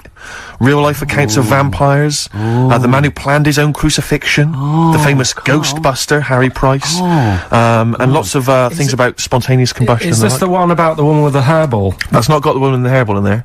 I'll have to dig that one out for you. These sort of books are the thing that I'm after. This is what Well, interesting is. I brought in one as well. It's a friend who works with Jane, my girlfriend, called Liz, and she wants to put this forward. And this is Trade Secrets: everything you will ever need to know about everything. And it's just like little tips. You know what I mean? But there's so many things competing with that. You see, there's another guy who sent in. He wants to give you a video entitled "Making Love" Parts 1 and 2, an instructional guide. I imagine you'd enjoy that, Karl. Nah. No, nothing they can teach you. Nah. Sure. The Reader's Digest book of strange stories and amazing facts again. Other stuff here. Why cats have 9 lives, Karl. Well, hang on a minute. Why meteors are likely to destroy Earth in the next 100 years. You're wasting your time. Okay. In this Trade Secrets book, Yeah. listen to this for a tip. Make a necklace from electrical wire, That's a good idea. but don't plug it in. What about, Doesn't say that. what about this then, Karl? Because obviously we're concerned that you didn't get your GCSEs, or you didn't get as many as you'd have hoped. There's a guy here, this is Victoria, and she's saying she's more than willing to give you all of her awards and certificates. She's got 6 GCSEs, 6 A's and 4... She's got many GCSEs, in fact, 6 A's, 4 B's, 3 A levels, and a master's degree in philosophy. She's willing to give you those certificates. She says you will be the proud owner of qualifications. As the owner of qualifications, she has found that anything she says is invariably believed, and that she's popular and very happy. She's willing to give you those qualifications. That's pretty impressive. You can claim they're your own. You have to change your name to Victoria, but other than that, I can see no problems. And you have to put a dress on and a fez. It's nice. More like an Egyptian. But But you see, there's lots of educational ones. Then there's other things which are perhaps less useful to you. This is, doesn't say who it's from, but, I think it's Ruth, and she's happy to give you a statue of an ostrich that she made when she was 7. What about that? Alright, you love birds, you love animals. Yeah, apparently, statue. the legs fell off under the weight of the body, so now it's just a legless ostrich, but even so. Yeah. Even so. I've only got a small flat. Sure. Another woman here, this is, I doubt if it's ostrich size. Yeah, it's just clogging up space, though, isn't it? This is Lauren. She's willing to give you some of her handmade blue tack animals. She makes animals out of blue tack. She can give you an elephant, a seahorse, a tortoise, a pig, a butterfly, fish, snail, even a stegosaurus, or anything you choose. See, I've got my art set on. You've got the books. You're excited by the this books. book. What about this, though? This is a Lego alarm clock with a little Lego man who's got a variety of hats. It says here, including biker's helmet and cap. 2, I think, of the village people. I don't know, Carl, if again people are picking certain things up. A clear stiletto mobile phone holder with pink fur on it, flashes pink and green. I think people know that you are not gay. listening. In this book, listen, right? In this book, little tips and stuff. There's one here about if your dog keeps nicking a remote control. Sure. The way to get it off it, ring the doorbell. Right, so you got to get off your chair, go and ring the doorbell, so the dog goes, what's that? And it drops the remote control, goes running to the door, Yeah. you run back and pick it up. I love the idea of Carl doing that, and then the doorbell goes, and Carl drops it and goes, and it's the dog pressing the doorbell, and it sits back down, and Carl going, oh no, not again. I mean, I really do want, can't I just have this? You excited by that, are you? It's brilliant. What about this one, though, that you mentioned? This is, a book which has got all those, urban legends and stories that you've read on the internet, and it tells you whether they're real or not. This has got the one in there. I know you're very excited about the one with the woman who stuck her head in the microwave. Yeah. Eh? Right. It's not. Alright, so basically, she's saying here that whenever Ricky says, oh, it's not true, you can dispute that with your book. Yeah. What do you think then, Carl? Do you want to have a think about all these gifts? And There's then so come much back? stuff, isn't there? Should we play a record and then come back? Have you found something you like in there? You're so undecided, Carl. I really like this book. Go on, what is it? What else you found? What tip? God, there's loads of stuff in here. Yeah. Let's just pick one at random. Don't be too tidy. Leave some areas for helpful garden animals to hide in. So when you're cleaning your garden and that, you know, it might look a bit of a mess, but think about the animals that are walking about at night in the dark and stuff. Yeah. Just little things you don't think about. Yeah, because they're pointless. Little. Yeah. Okay, then we'll just play a record. Oh, there's so many to decide on. Yeah. All right, what we're playing, Steve? This is something from a little compilation that came free with a magazine called Comes With a Smile. It's a good little magazine. And this is by Matt Pond, PA. It's called Night's End. It's not. I suppose there's a little bit of New Country, which we don't play often, but there's some nice tracks floating about, and that's Matt Pond, PA, Night's End. Well, I'm getting very sad now. 10 minutes to go, and so much to cram in. Now, thing is, Carl's fallen in love with that book, but I feel a bit bad letting a friend sort of win when all these lovely people, these regular listeners, so I don't think you can have that. But I'll tell you what, I'll borrow that, or I'll buy it for you. So you can have that anyway. What have That's you found safe, in there? you're going home with that. You know, avoid washing up by boiling the bag food.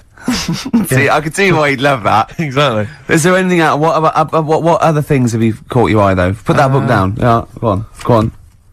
Well, One of our regular listeners who actually wants the bag and wants to be part of your life. Come on. Well, Richard emailed in, right? And he's got a book, which is similar to the one I like there. Yeah. Which has got like 180 stories in it. Most of them are like true, I think. Do you know I was telling you that story about the woman who put her head in the oven to dry her hair Yeah. because she liked the way And she boiled her brain. Yeah, she stuck it in a microwave. Avoid washing your hair by boiling the brain bags. So she put her head in the microwave Yeah. and boiled her brains. Yeah. And boiled her brains Sure. because she thought she'd get the same result as she did from the oven, but it all went wrong and that. And What do you mean? She used to dry hair in the oven, and she just like went modern. Apparently, it's like what punks used to do. You get a different sort of heat off an oven than you do off a hairdryer, right? Sure. So she thought, well, I'll do it in half the time. Use a microwave. Sure. She She was busy. I She don't was understand late. how you can get your head in a microwave. It only works when the door closes. Yeah, but you jam the little thing, don't you? Well, don't say that. Don't say that. Don't tell. I don't think it's possible, but don't. Of course it is. Yeah, well, But anyway, don't but do that. he remembers that story and said, I've got a book full of stuff like that. And he sort of sums up a little story that's in the book about this girl who, she had long hair, right? And she used to always mess around with it. And she's sucking on it. Do you know, like how girls girls do with the long hair. They sort of mess around with it and stuff. Yeah. And she's sucking on it all the time. And she was doing this from the age of like 10. And then, I don't know, she's probably about 30 odd. And she's doing this all the time. Guessing. And she goes, "Oh God, my belly's hurting today, mum." And she goes, "Oh, what's wrong with you?" She says, "I don't know." You're 30. So, so she goes to the doctors, and the doctors do an X-ray, and nothing's coming up. And it's like, "I don't know what's wrong with you. You know, you're just being a bit moany about nothing." She's like, "No, honestly." He's a very intolerant doctor. Yeah. She said, "This is Piss off. this is really hurting. I don't know what's up with it." So anyway, they found out some sort of system of looking at what was going on. Yeah. And apparently, X-rays. no, it wasn't X-ray, because X-ray didn't show it up. Okay. It was something else. So anyway, it's only gone and turned into, like, she's been sucking her hair for so many years Sure. that little bits had come off. And she's got a giant airball in her belly. Wow. Right? Yeah. Which was like huge, the size of a rat or something like that, right? The size of a... It's so interesting what he chose. The size of a rat. No. Well, the funny thing is, when they eventually got it out, Yeah. the mum was like, you know, "Oh God, it was terrible," and that's what she actually said. It looked like a dead rat, Oh. Right. and it was in her belly, and that's like what was causing all the pain. Sure. And apparently, your belly acids don't kill hairs because they're so fine it can't handle it. Yes. Right. I So you're reckon going for that book, are you? that's the one I want, Who's the yeah. winner then? Who's the winner of the lovely BAFTA What's his bag? name there? Richard Scholar, is it, or something? Yeah, Richard, Scular or Scowler Yeah. or something. So he's the winner. So check it out. You're going to get that book coming to you. I'll borrow this book for you. I need an email within like 5 working days to sort of. So what's your clarify. email? It's carl.pilkington@xfm.co.uk. Okay, lovely. I want an email from this guy, and I won't be sending the bag out until I receive the goods. Okay, right, good. enough. Well, we've only got a few minutes. I want to play Suede, and I want to end with the Smiths track. So let's play this. What is it? Suede, Stay Together. Lovely track. My favourite Suede track of all time. There. Well, we're oh, that's nearly it, Carl. Right, what's your last room 101? Oh God, it was holidays. Holidays. Well, You want to put holidays in room 101? people who are sort of annoying on holiday. Oh yeah. Do you know when you go away? Oh yeah. It's sort of touched on this before. Is this going to be the Scouse guy? Yeah. Go on. Oh, it's so long though. I mean, it was a holiday when we went to Tunisia. And the Scouser pissed you off? Surprise, surprise. Yeah. Yeah. But the annoying thing was, you know, when you go on it was a cheap holiday, and like the lesson here is, you know, if you want a good holiday, you gotta like spend some money. Yeah. And we didn't on this one. We spent about, I don't know, 400 quid for 2 of us for like a month or something ridiculous. And we got there, and you know, you get to the hotel and you go, "We have made a mistake." You know, it's a ropey hotel. You know, you can tell like the blinds and stuff as you walk in, they're all dirty and stuff. You think, well, let's make the most of it. You know, let's not get down about it. It's a holiday. It's for a rest. And you try and make the most of it. And we had to meet. Do you know, like you have one of those things where you get to your destination and the rep says, "Right, you know, go and unpack your bags and that. Go and sort yourself out in the room. And tomorrow morning we'll meet up at 10 o'clock. And I'll go through, you know, the best sort of place to go for camel rides and, you know, the best deals I can get you. That sort of thing." Can anyone here walk like an Egyptian? So she says, "Right, tomorrow morning, meet 10 o'clock in the discotheque." So we get up and we have breakfast, and it wasn't a good breakfast. The kitchen was, like, bit horrible. The food wasn't good. And it was run by sort of midgets. What do you mean it was run? Not there's anything wrong with that. There was little fellas running around, and the annoying thing was one of them sort of started to fancy my girlfriend. How did he manifest his affection for No, you're not saying there's anything wrong with midgets, though, are you? Just saying it was not strange at that there was Yeah, a but lot- even midgets shouldn't be cutting in on Karl Pilkington's No, territory. I know, no. But it's also that thing of, you know, they've got little fingers, and Oh, it's sort of God, I'm ruined- so sorry. No, I'm not. It is a bit of a phobia of mine. Okay. Do you know what I mean? They are nice people and that. Sure. Oh, God. But the annoying thing is... So what was he doing then? How did he... I don't understand how he was chatting up your girlfriend. Was he crawling under the table so you couldn't see? He just kept... Whispering to her from underneath there. Stop it. Just sort of, you know... Wait, I don't want to get a complaint on our last show. There's not many midgets What's going to happen? Can we just finish this and start up again in a couple of months? Oh, yeah. So if you want to know more about the midget theme restaurants, then we'll talk you in 3 months. Yeah. It's just. It's just. No, that's fair enough, actually. Oh, No, you're yeah, absolutely no, right, sorry Carl. about That's your this. producer's Listen, head on. we'll see you in about a really, it's been a pleasure, truly, and thank you for everyone that wrote I've got you a couple letters. presents. Have you really? Yeah. I've got you both a present, right? Oh. I got Ricky, do you know, like we've done fables and Yeah. stuff? Right? Yeah. This is like Mr. Ben. This Oh. is brilliant. Yeah. Right? And it's like little fables that Mr. Ben goes on. Oh, fantastic. So I want you to learn something from that for when you come back. Okay, brilliant. That's lovely, I'll tell you one Carl. of the stories I read this morning. It's brilliant. In fact, when you've done with it, Yeah. give it me. Yeah. Because I haven't finished reading that. Okay. Thank you, Carl. And for Steve, a little, Oh. shout up lines. A little book of chat-up lines. That's fantastic. great, Carl. Well, we'll see you, in 3 months, but carry on emailing Carl. Cherish Karl Pilkington. He sits in a little room by himself, so keep him in touch, and we'll see you in, August. We're gonna leave you with something that, we all love. This is, There Is a Light That Never Goes Out by the Smiths. Very apt, I think. Goodbye. See you later.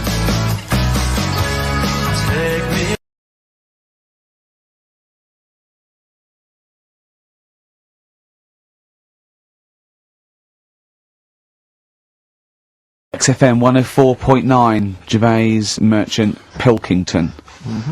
Carl had a treat in the week, didn't he? He couldn't believe his luck. We know Derren Brown. You know Derren Brown, the sort of magician, mind reader fella. It's more special than that. Well, called me up in town, said, "Do you mind if we bring along Carl?" He went, "Pleasure." Carl's very cynical, saying, "Well, he won't get into my head." Yep. But great, wasn't it? It was brilliant. He went, "Can I ask him questions?" I went, "Well, no, it's social." He went, "Oh, I'm not coming." I went, "Well," he went, "Well, I'll ask him, I want him to know how he did that trick when he said, you've got the winning ticket." I went, he's not going to tell you, he's a magician." He went, "Well, it's not worth it then, if I can't quiz him." But he came I along. still did though, didn't I? I got in there with the questions that the people wanted to know about. Yeah. Yeah, go on, what did you ask him and what did you find out? I said, how do you do that? I love the fact that the first half hour, me, Steve and Derren Brown were convincing Carl that he didn't see a ghost when he was 5. Yeah. And then we got onto the tricks. Yeah. Well, I mean, it will live in my mind. He won't get inside my head. Yeah. And he got inside your head magnificently, Carl, didn't he? I mean, were you not amazed? I mean, Derren promised actually that he would come on the show in the future, and then you, the listeners, can see how he can baffle, amaze, and generally freak out. I Carl. think we should film everything that happens, right? Because it's just a waste, because you're only getting half of it when you hear what Carl has to say. Because his face, Yeah. honestly, says 1,000 words. Yeah. Do you know what I Yeah. mean? It's just, I think we should film it and just put it on a DVD of Carl's facial expressions. This is Carl thinking he saw a ghost. Yeah. This is Carl thinking they were going to clone a man moth. Yeah. It's just different faces. So do you want to try and explain what he did and what marvelled you so much? Right, yeah, he comes in, he sits down, I'm a bit sort of, bit spooked Skeptical, by aren't him you? straight away. Oh, you're spooked by him straight away, Yeah, really? there's a weird thing about him, right?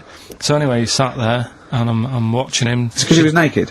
checking, seeing what he's, looking at and stuff. So anyway, he gets his paper out, and I think, right, he's gonna do a bit of trickery and that.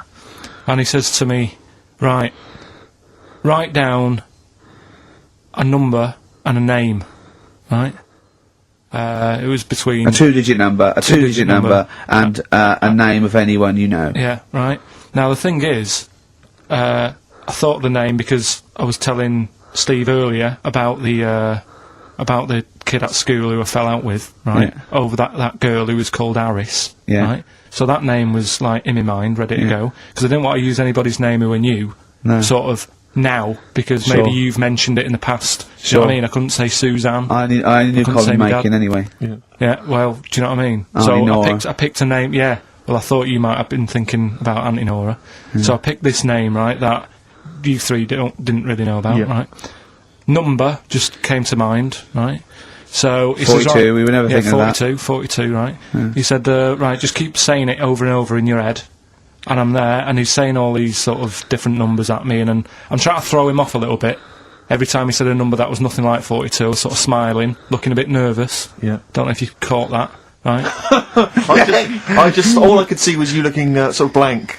Oh, right. Staring So I was straight at him, doing stony that. faced. He picked the wrong person when he said, "Let your mind go blank." You'd realise Exactly. he picked on the wrong person Yeah, then. yeah. So, You had to squeeze his head to get it going again. I said, Derren, if in doubt, he'll be thinking of monkeys. And Derren looked at Carl and he said, were you thinking of monkeys? He said, I tried not to and I thought of them more. right, that's true as well. Yeah. Right. So I'm there thinking of these numbers and that, and then he said, right, let's just talk about other stuff for a bit, right? So I was like, well, I'm not going to say anything, Yeah. right, because I don't want you to catch me out. But then when we were talking, I was trying to, like, knock him off track. Clever. Do you know what I mean? Do you know what I mean? I played a bit of hardball with him. Yeah, you know, yeah, really. yeah. I was like saying, because we were talking about aliens and that as well, weren't we? And I was saying, well, you know, they might come and land again in 2060. Clever. Do you know what I mean? Dropping Yeah. in different numbers and Sure. that, and so doing all that, playing him at his own game, and I think Yeah. I had him for a bit. On the ropes, yeah. So anyway, comes down to the time when he's telling me the name and the number, Yeah. and well, he explained what he actually did. I mean, that was He just went. He said, "Just think of a number at the end of it," and he said, "Oh, is it an I?" And you went, "It wasn't an I, but there is no." Okay, and then, anyway, he got you got the name. Harris. Then he went and said, "Do you an extrovert?" And he wrote down these numbers. Well, Said, actually, yeah, he wrote down some numbers and he said that if you're an extrovert, these are the numbers you tend to choose. If you're an introvert, these are the numbers you tend to choose. And he wrote them down. And he said, I don't think you're really an introvert, I don't think you're this, I don't think you're that, da-da-da. And I think he came up with the number 32, didn't he? He said to you, Yeah, you're thinking yeah. of number 32. You said to him, no way. You couldn't believe your luck, could you, when you'd caught him out? but he said it's either 42 or 32, didn't he? Yeah. Well, Yeah. no, but it was beside the point, because Yeah. then he said, you know, rather brilliantly, hang on a minute, if you just add up these numbers here, that adds Yeah, up to 42. it was a If you magic add up square. those numbers, that's 42. That's 42 across diagonally there. That So, box yeah, is 42. all the da-da-da. numbers that added up on the page, whether you go across, sideways, down, across, whatever, always added up to 42. Yeah. Yeah. Right? Which And he's got the name Harris. which Got the name freaks Harris, you right? out. It freaked me out. I kept saying to him, how do you do it, how do you do it, and he wasn't telling me. I was talking to people at work about him, and one lad said, apparently the trick that he uses is the same thing that Hitler did. Play record. No, seriously. Apparently it's the same thing, because he was saying... What? Play record. No, just let me finish, No. because... No, I've even ran it by other people to check if I'm right on Okay, this. so let's do play record and come back Because to the this. people in the XFM office, yeah, I mean, they're pretty wise. They're up on that stuff. No, he used it in a different way. Play record. No, oh, hang on a minute, let me hear it. Let me hear All it. it is, it's power of suggestion, apparently. And when Hitler used to do his big speeches to people... Yeah. So what should we play? Come on, finish your Well, point. that's about it. Who I'm told just you saying. that? Ian Canfield. A few different people. Oh, right. The big thinkers out No, there in like the one- office. the brain boxes. But anyway, right, it's... Because I mean, Magnus Magnuson works Sonic 7 now, doesn't he? Right, listen. Or was it Paxman? Was he doing Now, Paxman? that blew me away, right, that the fact that he got the name, he got the number. Spooky bit, right? I'm walking home, I called you up a couple of times and I left a message on your phone. Yeah. Because it was just amazing. Not only was he good at magic, but his maths was brilliant. No, well, that thing adding up to 42 was like, how did he do that? I mean, we didn't even make a big deal out of that. He said, all Carol Vorderman's got is the maths. Yeah. Do you know what I mean? Imagine him on Countdown. He'd even know what they were going to write down. Do you know what I mean? So, a bit of a wasted talent. I should see him again about that. I think he's... He asked him, he said, Derren, I said, why are you doing it on mucking around on telly? Then he went, sorry? He went, why are you mucking around on telly? Yeah. And was saying he said you could make some serious money. I think Steve went, well, he does all right. He went, nah, but if he did that the ticket thing all day. Yeah. But didn't you say to him he should be working for the police force? I said, yeah, he should be in a police station. He could help people out. Yeah. Do you know what I mean? It's not a daft idea, is it? Not really. Right, so anyway, right, so I get home, still, I'm calling different people up walking home, I couldn't believe it. Yeah. Right, I called Suzanne up telling her about it, and she's like, slow down. She said, you're like a little kid who's just been on a fairground ride or something. Yeah. Slow down. Right, so I'm telling her, call me mum and dad up. My dad wasn't that impressed. No, of course He was not. like, well, it's all been done before. But anyway, right, so... But then he wasn't impressed with Little Donkey, was well, he? yeah. He's not impressed by much, is he? Right, so I get in, He and, probably had to nip out down to the phone box. right, Do some thieving. Yeah. We've forgotten bread. No, I'll just go down the phone box. Yeah. so I get into my flat, right, and what they do in my flat where I live, they put the post in, like, these little pigeonholes, right, and I don't normally check them out. I leave it for Suzanne to do, right? Sure. But this time, for some weird reason, I thought, right, I'll check it, see if we've got any post. Open it up. There's only this. A letter for Miss Harris. Yep. There it is. Bona fide in front of us. A letter addressed to a Miss Harris. Well, does she live there? No, it's my address. She doesn't live there. Did she ever? Don't know. It doesn't matter. It's weird, isn't it? But We've never had. Normally, I think there was a guy who lived there called Yaki Shoki. Mr. 42. It was definitely wasn't an Harris, right? This is the first time we've had a letter for this woman. Yes. Right. But what are you claiming? Because Well, Derren Brown himself admits that it is not paranormal, it is not supernatural, it is a trick. It's a trick. Is it? But he would say that, wouldn't he? Hitler said that. Play a record. Well, can we open this? Cause No! It's illegal! No, but I'm thinking if What it's if a we opened birthday it off card air? for someone's like 42nd birthday. Right. You can't open that letter. Go and put it back, or put no. You cannot open that letter. Why not? You can't open someone else's mail because you think Derren Brown's supernatural. What if we steamed it open? And then resealed it? No one would know. It's only a letter. You can't. Right. Yeah, you can, but I don't want any part of it. Carl, I Steve, think you should open it. No, you open I'm it. not opening it. It's against the law.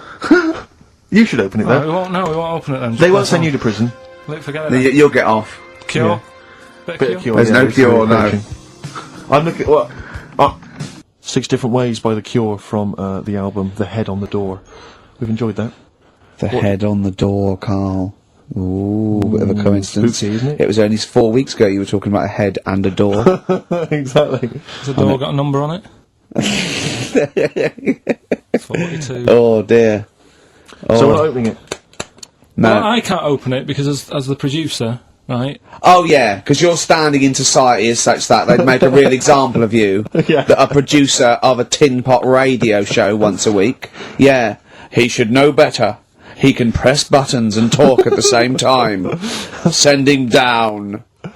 That they wouldn't try you in an adult court. You would Carl. get It away. wouldn't be You allowed. would get away with it. Just they'd hear you speaking for a little while, and the judge would end up squeezing your head and letting you off. It'd be like those people who train monkeys to break in. Do you remember down in South London? We talked about it in the past, and they were going around robbing stuff, Hackney. and they trained them to do it. Yeah, think so they're I think doing that, some time those I don't think those monkeys would have got in trouble. It would have been the keepers. So, you know, I think XFM would probably take the rap. Will you open it? No, I can't be seen to open it. No, he's I'm a an writer award-winner. director. Exactly. So am I. I can't be seen to open Oh, it. give it here then. Right, I'm having no part of this. That's against the law, but Right, I'm having no part of it. open it. Come on, you started now. Right. The thing is, right? If it's important, we can say maybe she's listening. But do you need the stress? What it could be anything. What are you going to say? What are you going to say? Oh, and if you are listening, Mrs. Harris, you have got gonorrhea. Call the clinic. Do you know what I mean? It could be anything. Oh dear. Oh well, I think my talk did well. Well, what is it? Is the number 42 on there? What is it? Could you say? Be careful. What? Let me see what it is. What is it? Dear Sir, Madam, your periodical dental inspection is now due. Would you kindly contact the surgery to make an appointment? Harris, Mrs. Harris, if you're listening, your periodical dental inspection is now due. You might want to contact the yeah, but the dental surgeon that you normally go to. she could have a faulty tooth. 42. 42. 42. I don't believe it. 42. 42. Oh my god. God, that Darren's good. isn't he? Derren Brown's good, isn't he? Oh dear. 7.5 years old. Blur. The Universal. Alright? Wise words there. Yeah. Just made me think. Sure. Carl, I asked you in the week, didn't I? How old was that kid when that was out? She wasn't born. So she was about 30.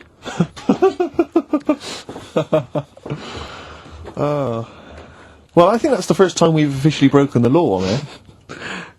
What? I don't think we've broken the law before on air. Be have we? alright with the dentist appointment. Well, we haven't broken the law, Steve, he has. You're right. Yeah, we're fine. We're And he fine. should know better. He's the top producer of a tin pot radio station. Carl, Ricky and I were doing some writing in the week, and we needed get a little book of Zodiac types. What's your thought on Just to make sure it was good luck, you know, to be writing. Yeah. Yeah. What do you make of all that stuff? Horoscopes. Do you have any thoughts on that? Now and again I'll read it, but Sure. I'll believe it if it's good. Yeah. If it's not, just go, "Oh." What star sign are you? That's perfect, though. That's their raison d'etre. That is, those people who do zodiacs exist on that piece of philosophy. Yeah. I'll believe it if it's good. Exactly. And that's why, when you have breakdowns, people don't go, you're a nasty little piece of work, you're a pug-ugly little twat, and you'll never amount to anything. It's things like, you're probably too generous for your own good. Yeah. You like to keep people at a distance, but you like to love. You're a warm person. It's always stuff like that, isn't it? People go, I suppose I am too good. Yeah.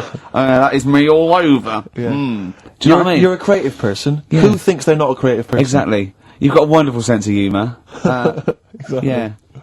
What star sign are you? Mine changes. I'm on the edge. Right. God. Okay. He even makes that complicated. Of course. He even makes twaddle complicated. No, I'm just. It changes depending what paper you read. Yeah. All right. In theory, what would 23rd you- of September. So I think Yeah. most of the time I'm a Virgo. I think. Oh. Well, I'll tell you. Write that down, listeners. 23rd of September, and come round and give him the bumps. What I mean. Well, according to this, I mean, I mean, you've been criticising this, Rick. Sure. You've been saying that there's maybe not anything in the Yeah, thing. go Well, on. hang on. Let me just read There's some one, of the elements of- is this going to change my mind? Well- Am I going to eat my words? the typical Virgoan. Words. Okay. The physical appearance of the typical Virgoan: Yeah. high forehead, That's not true. cranium may seem too big in comparison with the face. Look at Carl. Look at Carl. But how specific is Has an that? extremely large forehead. Has a high hairline. That's not true, though, is it? May be quite tall. What are the blokes like? Often has one foot turned in more than the other. They've just described Rain Man. What is that? How can they be specific? Well, that's why it sounds like Carl. One foot turned in. Yeah. Oh. Well, have they even bothered doing one for you? Because there isn't many people who... Hang on a minute. Let him finish, Steve. No, I'm just saying... Go on. What are you saying? I sort of think I'm fairly average looking, but I'm saying, have they wasted a page in that book for whatever you are? It started off me being dissing him and stuff, and you've been nice. Hang on a minute. I don't think you can be a Virgoan, because it says that they are normally quick, alert and intelligent. But no, actually, I have to say, it says here, behaviour and personality traits of the Virgoan, as a child, is an excellent mimic, can learn many things in a short time. Not really true of you, is it? What? Rarely Like what? questions authority, but frequently questions facts. You never question facts. Yeah, you never question authority. He's scared of authority. Yeah. You're usually times very upset if teased. That's true. Yeah. isn't it? Oh, yeah. Hang on a minute, though. Yeah. Can't take a bit of stick. Too much depends, pressure. If you yeah. can't stand the heat, get out of the kitchen. Yeah. What to teach a young Virgoan? Myths, fairy stories, make-believe, daydreams, and how to use imagination should all be taught to young Virgoans, so they have plenty of magical moments to remember in their adult years when they are often alone. I'm changing my mind. I know. This is good stuff. This is really good stuff. All right, well, let's see. What are you? I don't think we should talk about that. Yeah, let's have a look. It says the Virgoan is... I love some of the specifics of this. Virgoan is an employer. He's excellent as the boss of a small company. yeah. Don't get him on a Tuesday. He's probably stamp collecting then. Yeah. Come on, He loves a Steve. bit of haddock. Okay, let me look at mine. Oh, that is good though, Carl, isn't it? That is you all over. I've changed my mind. It's brilliant. It's a real science. They've really put their work in with this one. Let me see. Sagittarius. Sagittarian is a happy, playful little clown. Little. Greets everyone.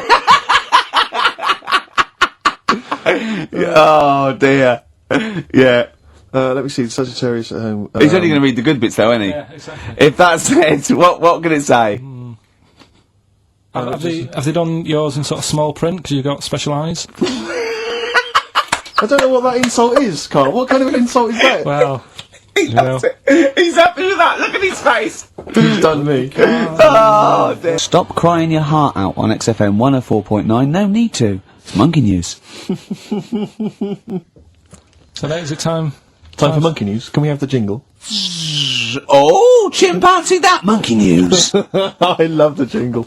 Right, well, Can we play that jingle once more? Yeah. let me cue it up. So, chimpanzee, that monkey news. Oh, it's brilliant. Got a lot to live up to now. I'll be Yeah. honest with you, often that jingle is more fun than the monkey news. Yeah. So you've got to excel yourself this week. Well, it's there's been a lot going on. In the monkey world. Yeah, I was looking at the Guinness Book of Records that we bought last week. What you bought? What that I bought.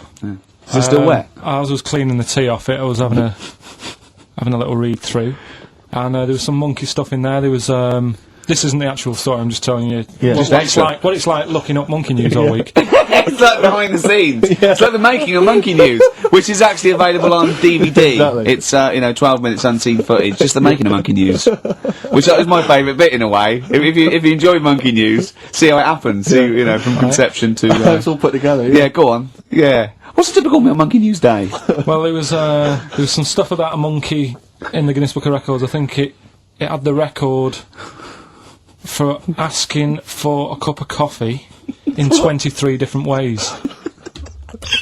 I don't know what to say. Oh. That's good. Just to show the monkey news is getting bigger and people are covering it. Donald McIntyre, he was on BBC Yeah. on Monday. He He was was on doing Channel 5, wasn't No, he hasn't moved over yet. This is something that he did for the BBC. he? Right. So that was pretty good. That was about well, it wasn't good. It was pretty sad, really. What? He was doing this thing. Do you know, like last week we were doing Cheap as Chimps, Yeah. and someone emailed in saying, Donald McIntyre's doing Cheap as Chimps, Really? and it was about. I bet he wasn't. I bet Donald McIntyre did not do a programme they called didn't Cheap as use that Chimps. title. No. But you could tell where they'd got the format from. Sure. You know what I mean? Sure. And it was about gorillas and how much you can get one for. But the problem was, because they're that pricey, they were sort of. I mean, I don't even want. It is depressing. If it's cool, then don't. Yeah, forget it. Yeah, it was a bit. Okay. You know I mean, could I just say, in the making of Monkey News and Cheap as Chimps, not, and you'll know when it's harmed. No monkeys. No. Go on. All right. Well, anyway, today's story was emailed in. So you didn't even do anything towards it. So when you say I've been working on Monkey News, what you printed that out? So is the making of Monkey News you checking your email? Well, Brilliant. no, I'm always looking at different options. At how much is going on. This is what makes me laugh when he says he's really busy. Yeah. I'm doing other stuff and that. I'm doing other stuff. People are sending in Monkey News. Yeah. Yeah. You get an email. Is it check from it out. Reuters? Well, listen, it's from Steve. Okay. Right? Now, what it is this monkey, right? Yeah. Don't know where it was. Mm-hmm. But there's a bit before the monkey, anyway, right? Jeez. Is this? No, listen. Shoot me. Right? It's a bank. There's this bank, right? Busy bank. Normal day, everything's going normal, right? Busy bank, people going in, doing what they do, seeing about mortgages and stuff. Yeah. Everything's normal, everyone's happy, right? Yeah. So anyway, it's quite busy one day. Fella comes in with a gun and a balaclava on. Up to no good. Right, I'll tell you now, Carl. If this fella turns out to be any ape or monkey-related species, you're never doing this again. You're never.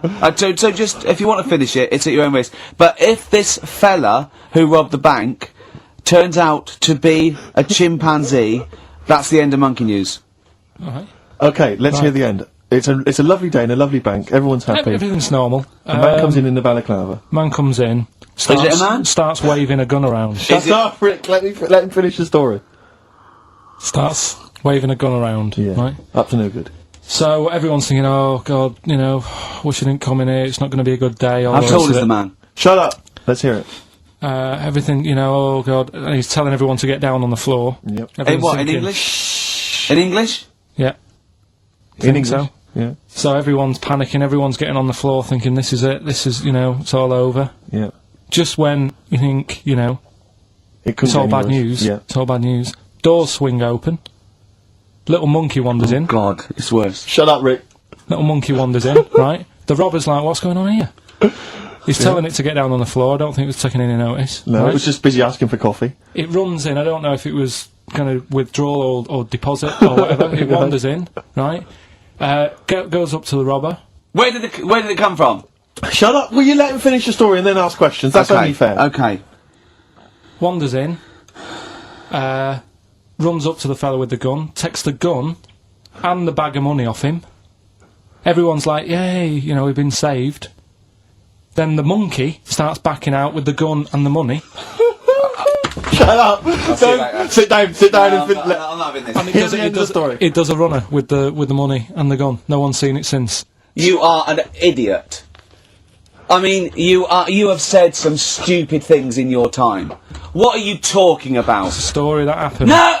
What are you talking about? What do you mean it backed out? It came in, was it as an accomplice? Was it an opportunist monkey robbery? What are you talking? Think, Carl! Think! I know it's mad, that's the idea of Monkey News. We're telling people how monkeys are pretty, you know, they're mental. They're up to no good. What do you think? They've never seen the monkey since. What, did he have a getaway car waiting? Did he swing his way to freedom? Where was this? There's no details. Don't talk rubbish.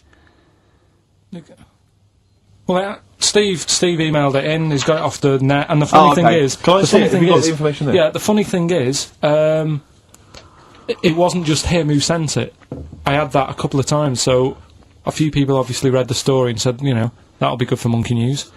It doesn't say anymore. It doesn't say if he went off to Spain. It doesn't say, you know, what, you know, if he's on Crime Watch. Yeah. It doesn't say any of that. It's just saying that's what he did. That's the story. And that's what Monkey News is about. I've heard that they're making a movie version with Phil Collins. So I look forward to that and Julie Waters. So that's this week's Monkey News. If you've got any, you know, Well, anything no, happening don't bother. in your 'Cause that's town. the end. No, that is the end. That's the end of Monkey News. No more Monkey News. This is, bit of Queen. Always. Metal Mickey, Suede, on XFM 104.9. Wow. Nearly over with, Ricky, Steve and Carl. I've done another little sketch for you, Carl, because, I was excited by the fact that we raised that money. So I've done a little... Well, it's not over yet. It's like people go to the website, and if they think it's worth more than 50, they can say, well, I'll give you 55 or What's something. it? XFM put that little one on. It's all three of us, isn't it? Well, they haven't done that yet. No, but they can put that They on could next do, week, yeah. and they can frame it for them, can't they? But if they have a look, xfm.co.uk/Ricky, and have a look at it if you want it. Just pay some money and... Now, it'd be worth a bit of money, won't it, in a few years? When we're all dead. Mhm. Now, listen, Carl, you're going on holiday. You Yeah. need a little rest, don't you? Yeah. What's the vibe? What's the vibe of the day? What's the Just, crack on holiday? Come on. Where are you going? Madeira. Right. Good. It's for Suzanne's dad, right? My girlfriend's dad. He's 60, so... Yeah, just that's the checking- average age in Madeira. Checking... I've been. is it? It's quite, yeah. Well, they're My mate checking- Damo went to Madeira, and he was worried about sort of terrorism on the plane, and he looked around and he thought, well, if someone gets up, someone will wrestle him to the floor, and he looked round, and he was the only one he realised could have got out of his seat quickly enough. So, you'll enjoy it, it's quite quiet, it's nice. It'll be alright. I mean, it's the first time a mum and dad have been away, so... Whatever. Abroad, yeah. So Right. they're worrying about... They just don't understand the rules and stuff, so they're panicking a bit. And then in the week he called they know up... Well, that they're they've trying to got take. They're going to take livestock. Yeah. Well, it's getting like that. It was like... Are they filling loads of Durags with heroin as we speak? Exactly. No, but, do they know about passports expiring, don't they? I mean, they're not completely stupid. they know about all that, right? Yeah. And he called up in the week. One of the questions said, what's the best thing when you're going abroad? What's the best thing to use to carry tea bags? So it was like, what are you worrying about that for? They'll sell tea bags out there. And he's like, well, we want to take our own. It's like they'll sell tea bags. Yeah. And he's worrying about that. He's saying, can I put it in a glass jar? So put it in a glass jar then. He's saying, oh, I'll bubble wrap it. So he's bubble wrapping a tea thing. It's just, I mean, it is annoying me a bit because it's meant to be a week off from you annoying me, and already he's niggling me. Yeah. But you are easily wound up. You are a very finicky little fussy person. You don't like the slightest bit of pressure. See, I thrive on pressure. I'm ba ba ba ba ba ba, working here, working there, That's the way bada I bang. work as well. That's always doing stuff. Monkey News. Do you know what I mean? Oh yeah, Monkey News. I've got an email. Songs I of won't read phrase. it to on air. It's rubbish. But Yeah, that's one not- feature. it's not That's as my easy as bit that. done. That's It's not all I as have easy to as that. do. Well, I'll tell you what. When I'm away next week, do Monkey News and see what you can find out. Right? Oh, there's a challenge. Oh, See what you can do. 'Cause Yeah. I've already told them about the Guinness Book of Records one, so you can't use that. Right. We're going to find the best monkey news ever, Carl. Wow. What was it you said to me about? Because I mean, the thing is that you don't really like people, do you? That's the truth of it. People annoy you, don't they? They wind you up. Yeah. What Yeah. was it you said to me about friends? You don't. He doesn't like friends. He doesn't like. He doesn't want friends. He doesn't said- want any more friends. He doesn't want any friends. He said because one day they'll ask me to help them change a tyre. Yeah. What was it? No, what it's was always your- hassle. Well, The tyre he sits and swings on in Yeah, his back exactly. garden. He means. it's just they call up, they ask for stuff, they want favours doing. Yeah, they want a pint, they want to chat to you because they like you. I know they're a pain in the arse. I'll tell you what, Carl, you're better off without them, mate.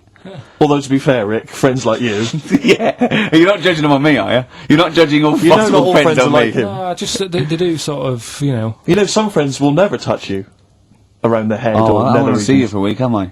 Oh. Do you get a do you decent get a little squeezing squeezing? I am going to get a little squeezing. Can I come around there and squeeze you? Squeeze him in now as you play the Brilliant. last tune. Hurry up while we go to ads and that's it, really. Is that it? We've got no Yeah. time for records. That's a shame. We'll have a quick squeeze. A quick squeeze. That's like a Benny Hill slap there on the Yeah, alright, that's enough of that, right? Okay. Squeeze it, squeeze it. Right, that's it. Excellent. That'll do you for a week? Yeah. Right, See you next week. see you later. Placebo, The Bitter End. That's the first single to be lifted from their forthcoming album, Sleeping with Ghosts, which you can hear in full on the XFM Online listening posts. I'm Ricky, you cheeky little devil, Gervais. With me, Steve. All right, ladies, what can I get you to drink? What, you think I'm made of money? I meant half a mile or something, merchant. And Carl, oh, I'm stressed. If it's too hard, I don't want to do it. Pilkington. Indeed. Oh, well, it's nice to be back, Rick. Rick, I heard a rumour that you weren't going to be playing great music today. I'm assuming that's wrong. It is wrong. This is what I mean about the grapevine and Sure. just Chinese whispers. I'm not having it. There's some great music coming up. Right. I was heard that there was going to be some boring chat. Sorry, is that... Well, I want names. I mean, I don't want to name and names, addresses. Rick, but that's the gossip well, I heard. It's totally wrong. I heard it was going to be inane, ill thought out, often stupid. No, Carl's not going to talk so much this week. We're going to try and sort of bring it back to real radio. So that's an absolute lie. Yeah, great. Good. All right, So Carl, had a good week. Yeah, not bad. Have you? Going on holiday now, aren't you? Well, I will be doing later. Tell you about that later on. What, There's a hook. Can I just check, because there are rules in place, aren't there? Yeah. There was a big bust up in the week. I don't know if we could talk I'm about only it. allowed to wind him up. I'm not allowed to wind him up socially now. I'm not allowed to. What am I not allowed to do socially? I think squeezing the head, Okay. socially, Yeah. has been crossed off. Right. Okay. And I agreed to that because it got to a head where Carl was really upset and he was thinking of just giving it all in, weren't you? Yeah. Yeah. Why was that? Because you were just winding me up too much. Yeah. I mean, do you want to bring it all up again? I don't mind. What was I doing?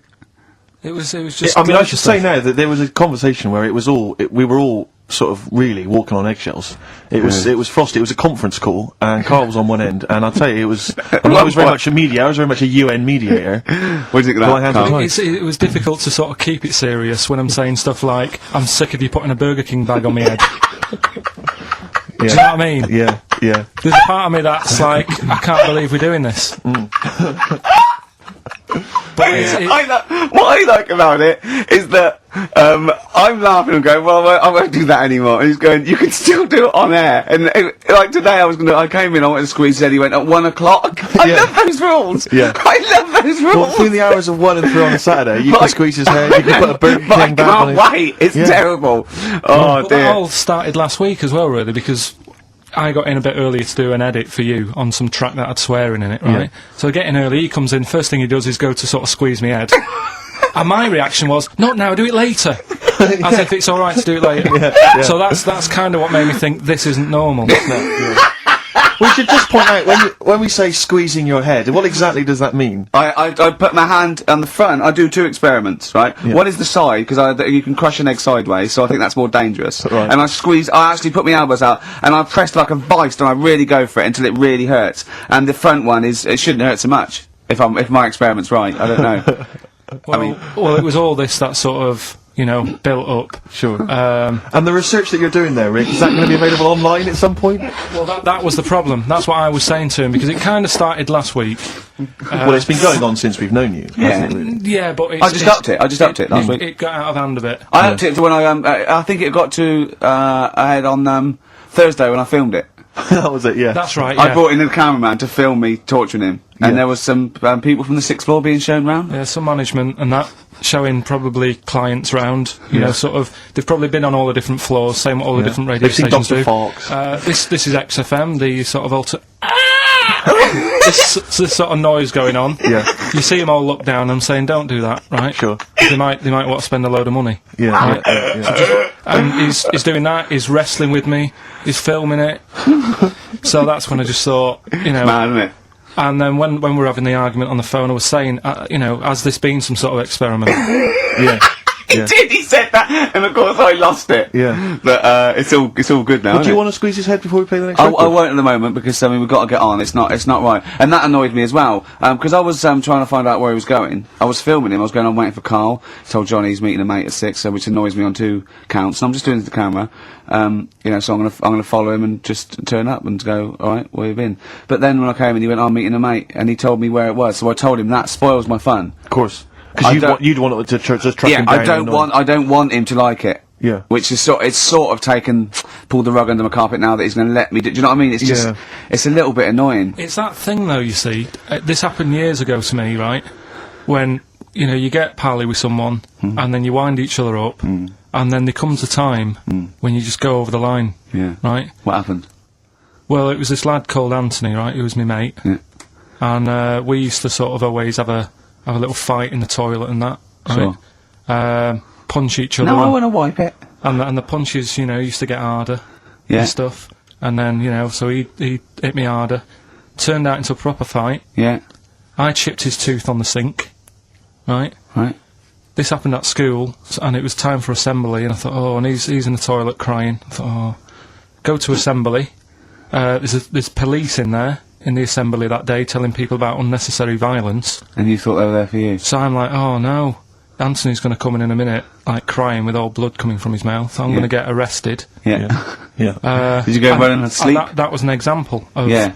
I mean, it kind of happened because I went out with a girl who he fancied. How old are we now?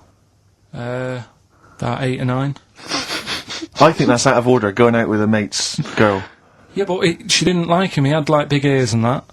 He had no Yeah, 'cause chance, you're so such why a should I... dick. No, but do you know what I mean? Alright, I haven't got the looks like I used to. Sure, when you were 8. But that's before the stress of, having head squoes and that sort of thing. I have aged a lot since. Having your head squeezed. I love your own grammar. I love, That's the past tense, is it? yeah. Squeeze or to have squozed. Oh, he did squoze his head. Yeah. Oh, So, brilliant. So, it's What about just- a bit of Bowie? Let's Bit of be my wife. Carl, I'm asking you. Let's make I think it we can happen. squoze that in. Miss me on holiday.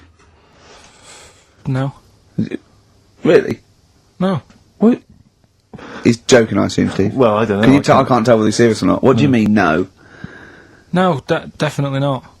I mean, I might, when I get back, I'll go, just have a quick chat, but I'm not going to be sat there going, I wish I was back in London for Ricky to, I've squozed my head. We've sorted the head problem out. Yeah. No, I still won't. No? Okay, well, that's still what I'm saying. I was with Carl in the week, I think it was Tuesday or Wednesday, and was it last week? There was a programme on about the child who was older than her mum. A child that was older than her mum? Yeah, right, which he was looking forward to as much as Oliver, the Humanzy. Human Z, yeah. Yeah. And I didn't see it in the end. Did you miss it as No, well? I missed it, so if And anyone's- as what it is this little girl, and she's got an ageing thing. So he was telling me about this. It's all from him. He went, "What it is, right? She's about 5, right? But she's aged, so she's actually 90, right?" And I went, "Oh God, really?" He went, "Yeah." And then he went, "Could she get served in an off licence?" I went, "No." He went, "Well, that's not fair." I went, "What do you mean?" He went, "Well," I said, "She's 5 years old. She's a 5-year-old girl." He went, "Yeah, but she's got the body of a 90-year-old. So, oh God, let her have a fag."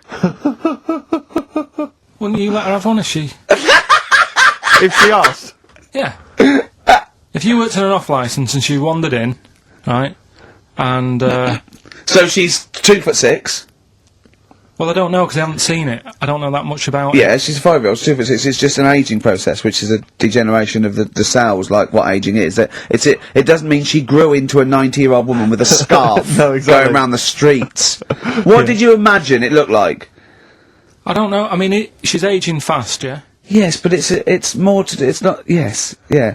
Because it was saying that her mum and dad are pretty stressed out about it, and I kind of thought, well, you'd be forever buying birthday presents.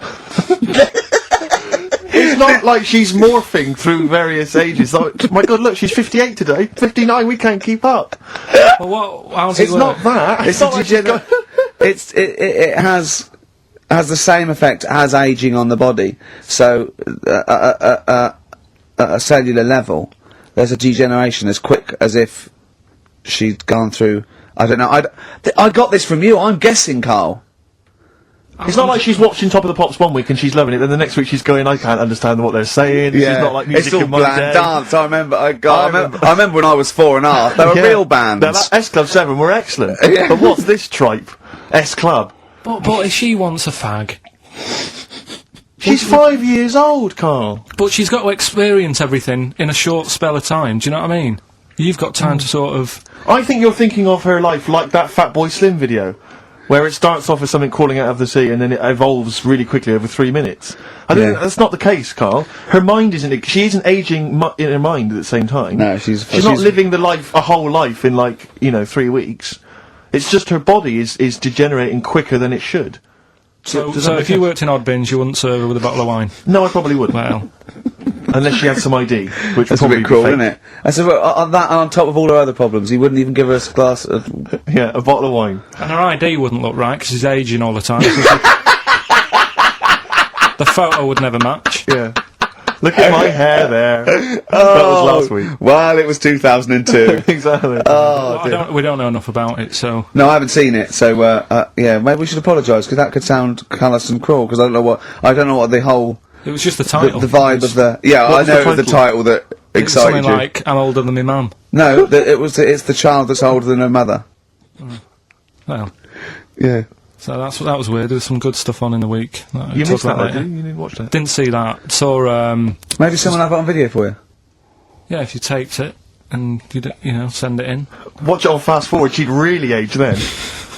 Imagine that. Whoa! Well, we got some weird stuff to talk about though.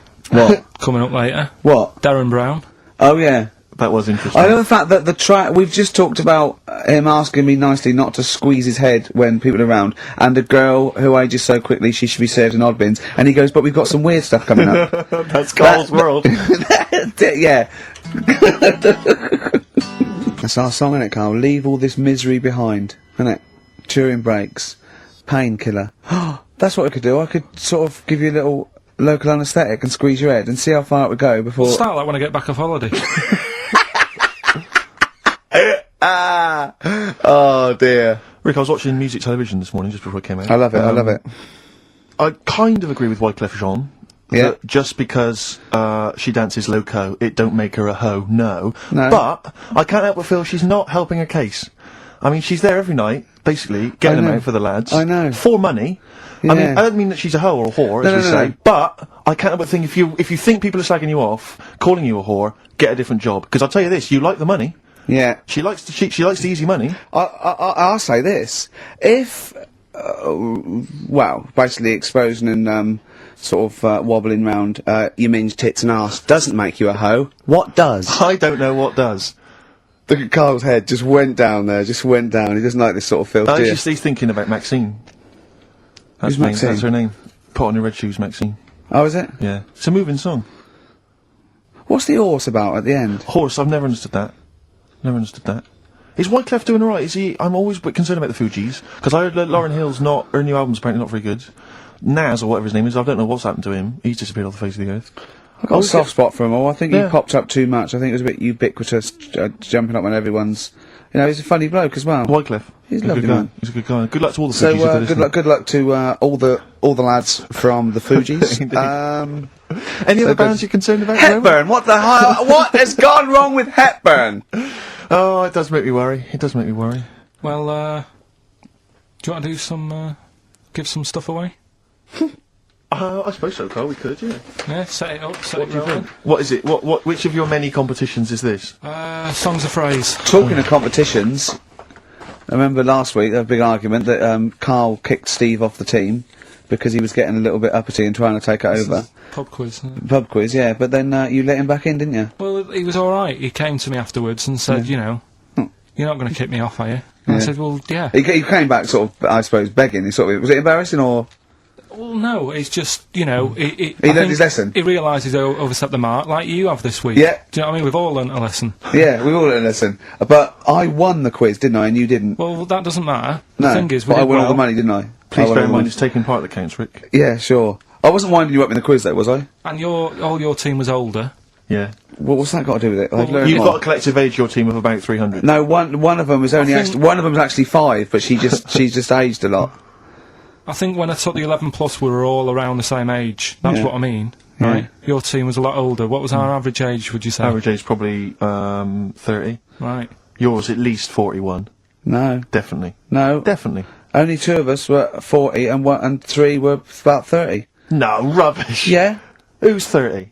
Martin, Glenn's about Glenn's- 36. Yeah, about 30. But It all helps, doesn't it? And Alps. And you've all got. Annal's under 30. Annal's under 30. And you've got a better general knowledge. yeah. We were cheating. Yeah. We knew more. You just knew more stuff. Yeah, that's not allowed, is it? Proper quiz time. Well, I anyway. wasn't winding you up though when I won. I wasn't gloating or anything, was I? No, not at all. When you kept sort of counting it in front of me and checking Like he hasn't got enough cash already, Carl.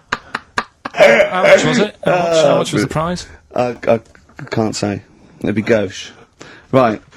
Is that tax-free, that money? Yeah, it's a prize, isn't it? Is that true, though? Is that how it works? I think so. Prize money, isn't it? I don't know. Well, Right, otherwise, I assume you'll be declaring that. Yeah, will we? Yeah, you'll be paying Right. tax on that. Yeah. Because you know where people... I mean, the taxman could contact you via XFM at any time Yeah, just to check sure. that if you wanted to. Sure. Sure. Okay, prizes to give away this week. You've excelled yourself again. We've got, once again, Scotland Rocks, the very best of Scottish music, Texas Deacon Blue, Brilliant. and Jerry Rafferty. Proclaim's on there or not? Proclaim's there, don't worry. What Dylan they Mitchell's got? on there as well, don't worry. Yeah, sweet, Don't worry. It's Biss on there, it's Biss on there. I'm just checking to see if Midge Ure and Hugh and Gry Let's have a feature, look, but let's they have a do, look. thankfully. I don't know. The Rosillos as well. Oh, and Gunn. brilliant. That That's is great. brilliant. So I look forward to is that. Lulu on there or not? Oh, Is she not on there? I can't No, see she's her, not on there. actually. She's not on there. But, The don't Wets, worry. are the Wets on there? All the Wets or not? Are the Wets Fairground on there? attraction. Brilliant. That's on there, so... Brilliant. Is Wee Hootie McTooth on there and his Jamboree? What's this? This is another arbitrary compilation Brilliant, called brilliant. Strange and Beautiful. The Brilliant. X-List album, which is quite good. The new album by the White Stripes. The DVD Walking with Cavemen, that TV show that's on VHS. It's still got the price on there. On VHS, in case you haven't seen it. Fight Club, and the best-selling book from Michael Moore's Stupid White Men. So actually some quite good prizes there, Carl. Not bad All at right, all. Carl. What's this competition? Right, song's a phrase. It's where I get a line that sort of is said a lot on the show, or has been said quite a lot on the show. Yeah. Is this one Stop Squeezing Me Head? No. Oh, I could have done that. Yeah. But what we're doing is my favourite. The Elephant Man's my favourite film. Is that the phrase? Yeah, that's the phrase that we're looking at today. The Elephant Man's my favourite film. It is as well. It's his favourite film. I know. Why is that again?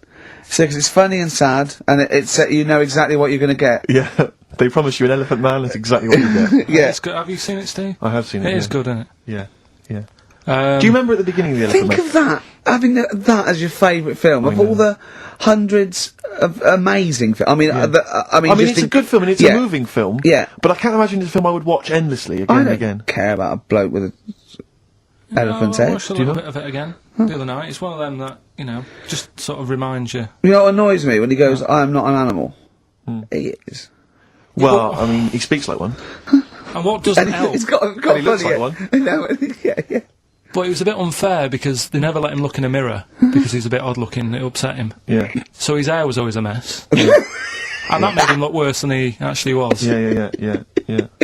But good film, get it out if you haven't seen it. That's the phrase today. Do you know, I remember my friend introduced me to that film, and if you remember at the beginning there's a big montage because he is working in a zoo, isn't he, or he's being kept in a zoo, and there's a sequence of various elephants, I think, actual elephants kind of rampaging, and it's just quite a sort of moody, atmospheric montage. Is he king of the elephants? Can Well, he rule them? my friend said to me when we went to watch this, he said, what happens is, he gets trampled on by some elephants, and that's what makes him look like an elephant. And I went, right, and I watched it, I thought, that's not the case, and I tried to explain it to him, and he's, to this day, still convinced that the Elephant Man, it's like when Spider-Man gets was bitten by a radioactive spider. Yeah. It was his man, wasn't The it? Elephant Man! The power of an elephant! Was it his mum who got... He never forgets. Anyway. Be careful. Is man what? Wasn't it his mum who was pregnant and then they ran over her and... No, I don't think so. That's the impression I got from it. No. You are joking, aren't you? No. I thought, I honestly... Anyway, right, so the phrase is, my favourite film's The Elephant Man. Oh, well, wait a minute. There's 5 songs make up that sentence. Yep. Right, this week. Have a listen, see if you can work out the songs. Email in, ricky.gervais@xfm.co.uk, right? And you win all that stuff Steve just said, so, right, here we go then. XFM 104.9. I'm Ricky Gervais, with me Steve Merchant and Karl Pilkington. Karl the K-Man Pilkers. Little Pilkers, little baldy, roundy, heady Pilkers. Oh yeah, there's Go on. There's a what's her name? If people go to the You're website. joking. There's not a, there's not a what's her name. An actual what's it? You are joking, Karl. No, it's just you reminded me. Oh, of the did I? little round bottle head. Yeah. If they go to xfm.co.uk, right, Yeah. /Ricky, there's a picture on there. You know that picture you did? Oh, that I drew. The one you drew of me? Who put it on? Did what XFM put it on? Yeah. Did it look good? Can Can you get into it? Can I I'll have a look. Yeah, I'll have a look during the What is it? xfm.co.uk. /Ricky. Right. And there's that little picture, and people can sort of put bids in, and the money goes to, Me, I charity. assume, as I drew it. No, it's for some charity thing, so... Because I read something that I think there's been a bid of at least £50, which is pretty. No, impressive. there I swear to hasn't. God, I just saw it earlier. I deleted it because I thought someone was winding us up. You deleted it? Well, I didn't know, did I? I didn't realise you didn't keep me informed. Well, it just... Oh... He's a buffoon, Karl, isn't he? I think you're an idiot, but sometimes... Oh... Yeah. Yeah. Oh, I'm just going to life's check. cruel. Just going to check the power list. Top 100 most important people in radio. What's this list? Oh, it's just the most important people in radio. Oh, 56, Ricky Gervais. That's annoying. 56. Let me see. Says 55 more important people than me. I love the fact there that I've beaten David Mansfield, who's the controller of Capital. Yeah. Arbitrary. The Radio Academy Power List Top 100. Ah. And you're what, number 56? Yeah. Ricky Gervais, XFM. Yeah. I noticed we're not mentioned, Karl. What's your thoughts on that? Well, You know. A little, stinging that. I'd have thought, considering the amount of work you put into this show. don't Eh? get me started. Are you on here elsewhere, Karl? No. Too busy. Chris Moyles is number 96. Oh, that's good. That's good news, isn't it? He'll be off the list by next year, I hope. So What is funny, weird, aren't they? Steve? Go on. Right. Who's number one? Number 1 is Phil Roberts. I don't know who that is. Right. Wouldn't you think that Marconi would have got a mention? Marconi, now what station's he on?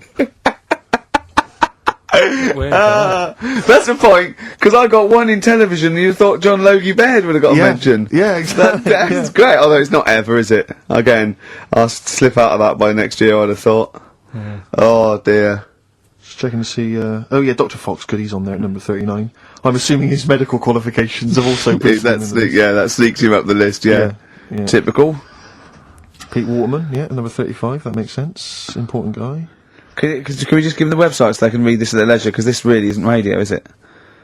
Right, well, xfm.co.uk. No, that website, if they want to see the most... Oh, I don't know where it is. I'm just Yeah. saying xfm.co.uk /Ricky if you want to see that picture, and whoever bidded 50 quid, if you can send the email again. Bid, 'cause- whoever bid. Whoever bidded. Yeah. We should start picking you up on your grammar. I mean, we're hardly ones to speak, but, you know. I squozed. I squozed. I'll tell you what, I listened back to Karl was worried about last week's show because he said there was too much screaming and shouting and just nonsense and eating burgers. It was a and bit stuff. like It's a Knockout last week, wasn't it? No, yeah, and I listened back to it, and it was without doubt the most appalling piece of radio I have ever heard in my life. Really? I didn't know what I was saying. I was saying, and I'm finishing sentence, eat it! And he's going, oh, and you're going, Karl, they're eating a hamburger. It was bizarre. Just half an hour. If anyone didn't know us, or I'd never heard of us, it was just like going, Heart 104, XFM 104, listen to this. Eat the burger, eat the beef, coming out as well. No! It was honestly, it was like a mental ward. To be fair, though, at the best of times, you sound like you're selling the Evening Standard.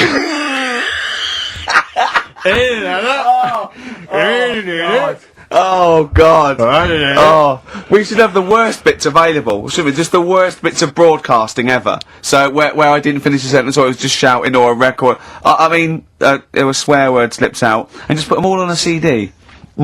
Like you know, like Panky put out the best of his phone calls. Exactly. Yeah. Yeah, I haven't got that. The Have you got worst radio show in the world ever. that? Yeah, no, that's what I call bollocks. Yeah. Alright, calm down. That's shit. just cheapened it. Oh, now once Sorry, play a again. record. Oh, tits.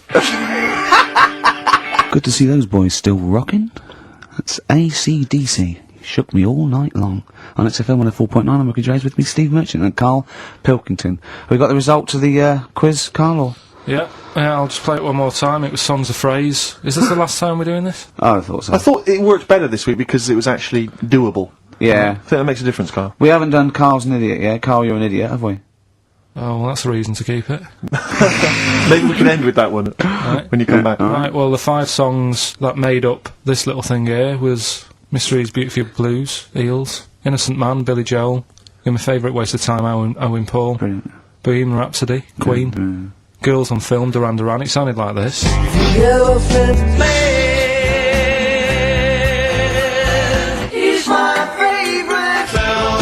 you go.